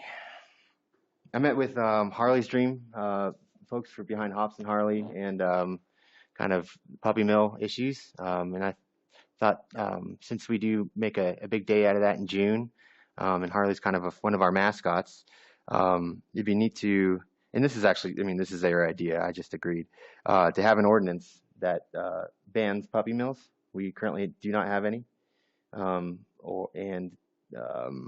pet stores that take dogs from puppy mills. And there's only one town in Colorado that does this, and I can't tell you off the top of my head the name. Florence, I think it is. Does anyone agree with me on that we could have an ordinance? Is there anyone else? Sure. Do we have an ordinance, or we're going to have a conversation? We can have a conversation, but the idea is that... Feed any cats. Well, I'm going as far as an ordinance, but yeah, it could be as light as a resolution or... Yeah, I mean, I'm okay with seeing this on the agenda. I'm not ready to say I'm sorry. For, I mean, I know nothing about it. I want to say that this conversation will be stated around that the end result would be either an ordinance or no ordinance, but it wouldn't be just a discussion. Okay. Yeah. Great. So that's on there. But I don't think it's anything urgent. We're not facing No, it's not anything urgent. an influx of puppy mills. No, but Start a puppy mill. there might be someone watching. So I just want to get it done before June because that's when Hops and Harley is. Send my cats to you. Okay. Can they provide us with a sample ordinance? They have provided me with sample ordinance. Well, then it probably is pretty easy then. It seems very easy. It just if you guys want to do it. So I was asked by the MPO actually to apply to the Regional Air Quality Control Commission as a Laramie County representative, and this will apply to me whether I'm elected or not. So it's a 1 year. Oh, it might be a year and a half, but either way, if I continue on with it, I can do it as a citizen too. But I think it'll be great to have a representative from Berthoud to speak to these issues, mainly this EV. If I was on this, I'd be able to speak to any EV regulation. So I'm going to go ahead with the application if that's okay with everybody. It's not really doing it as an elected official; it's just beneficial. Okay.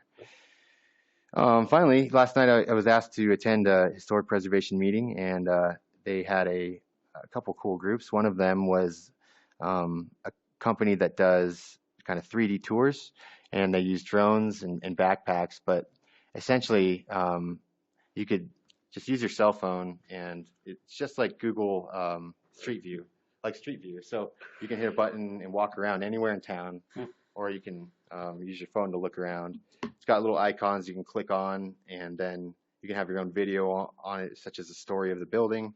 But the sky's the limit. So I got a brief, kind of a basic package would be around $1,000. I thought it was interesting. So I have the guy's card. I'll give it to Chris and see if you have any interest, Chris. I mean, because it could apply with the whole Main Street overlay. It doesn't have to be just historic, but kind of a way for all these new people in town and people interested in Berthoud to be able to kind of experience our history without having to walk around. It's like a virtual tour. It's a virtual tour. It's exactly what it is. Yeah. So I thought that was neat. Yeah, I'll keep it at that. So that's it for me. Trustee Tomasi. Well, in light of the time and that there is a major storm coming in, I have nothing to report. All right. I just a couple of things. We had a county open space meeting a few weeks ago, and it looks like we're making a lot of progress and finally finishing the Pooter Trail. There's a couple gaps in there. It looks like it's very likely we'll fill those. And they're also going to be applying for the Colorado Outdoors Trail Gap Program, which is something I hope Berthoud will eventually be able to apply for. It's a situation where if we had built a lot of trails and the only thing that was left to connect the whole trail system was this gap. That's what this program is designed for. And so that's something I hope we eventually can do. But anyway. Could you bring, what was the name of that again? It's the Colorado? Outdoors, the GOCO program. Oh, it's okay. The GOCO, and they have a Trail Gap program, and they're going to apply for that for the Pooter Trail. I'm sure we it'll should be get very Loveland competitive. to apply. Yeah, I'm talking to Loveland Thus, every meeting. Yes, Ryan's Gulch. Let's go. I know. Now we're working on it. Right, exactly. That would be really good. And then the only other thing I wanted to mention was I was really glad we had this discussion about parks this time. I've been thinking about this a lot in the last 10 years. I felt like that's a problem that Berthoud has had. And I reviewed some of the studies that were done. Some really good studies were done in the county. One was called Our Land, Our Future, that did a really nice planning assessment of all our open space needs for the county. A lot of public involvement, trying to figure out where the areas are going to be and how we're going to deal with the increased population in our county over time. But then even more relevant to us was a second study. It was called Plug into Nature, finding connections to the outdoors for youth and families in Larimer County. And this was done because there was a very influential book that came out a little more than 10 years ago called The Nature Deficit Disorder. And basically what it was saying is kids growing up are spending a lot less time outside. And it's having all of these consequences. And they wanted to ask the simple question, well, what are the barriers for kids and families being able to spend more time outdoors in Colorado? And the answer was mostly that when a park was more than about a 5-minute walk from a residential area, then in most cases they would spend a lot less time utilizing those facilities. So a lot of other communities around Larimer County changed their planning and adopted those standards. And the other thing that happened with this I thought was kind of interesting is that a little table of all the different communities around here.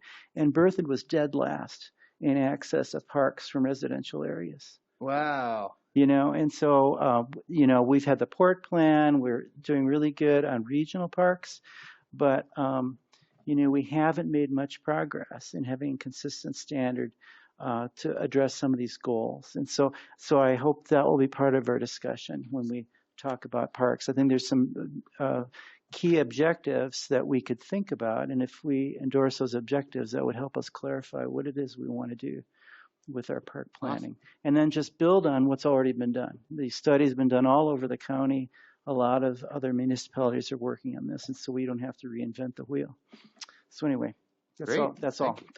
Love to talk to you more about that. Attorney Bell, any legal? No one's suing Well, you got a resolution that's going to be coming to you that I want you to pass on a consent agenda next time. It'll take much longer to explain to you why we're doing it other than to say it's a plat house cleaning where we're vacating an easement, which normally would have been vacated by the plat, except that they put on the plat that this easement will be vacated by separate document. So we've created the separate documents coming to you. It should be tell you about it now so you don't waste any time on it on the 26th. Okay, well, it still will, but it's good to have a heads up. And then second, Alan Pogue got back to us with a proposed checklist of Metro District amenities versus charges. We'll work through that staff-wise, and I mean, as I listen to this, you're piling on a huge number of projects, but that one kind of fits in with some of the other things you've been talking about because a lot of these things are run by Metro District. So we'll try to get something back to you in association with the land use code changes. Okay. Okay, great. Administrator Kirk, anything else besides what was on those bulleted points?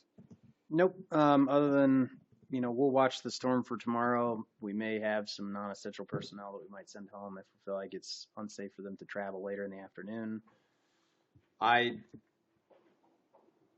Schools have already proactively closed. The MPO canceled meetings. We just tore the roof off a house in Boulder last week. My guys will be working tomorrow. I think there's a whole lot less concern about the snow and more about the wind. And I say close it. So Will says close. I say I'm fine with closing it. It is technically in my wheelhouse to make that decision. I'm struggling because I've never had to make an extreme weather closure before. But we may just have essential personnel tomorrow and not have administrative functions at town hall. Sorry. Yeah. I think there's a lot of truth to that. We did cancel a couple of big meetings, people coming from Denver already, just for, out of courtesy to them. We don't want them driving home at 3 o'clock in the afternoon if there is a blizzard. So, anyway, so town hall may be closed to the public tomorrow and only. Better go stock up on public- supplies at Hayes. That's right. They Y2K. True, they closed 45 The minutes ago. bread and so milk you're out are of already gone. You'd better run over there really quick. Okay. All right. Is that it? All right. Thanks. Okay. For all intents and purposes tonight, this meeting is concluded. We will be adjourning from executive session. So right now, is there a motion to move into executive session? Would anyone like to make that? Does it have to be according to this It does. document here? Okay, so I'll go ahead and do that. I move that the town board enter into executive session pursuant to CRS section 24-6-4024EI to determine positions relative to matters that may be subject to negotiations, developing strategy for negotiations, and instructing negotiations. And the following details are provided: potential property purchase and incentives. Thank you. Is there a second? Oh, second. It's been a motion, been seconded. Any final discussion? All those in favor say aye. Aye. Any opposed say nay. Motion passes unanimously. Thank you, everyone.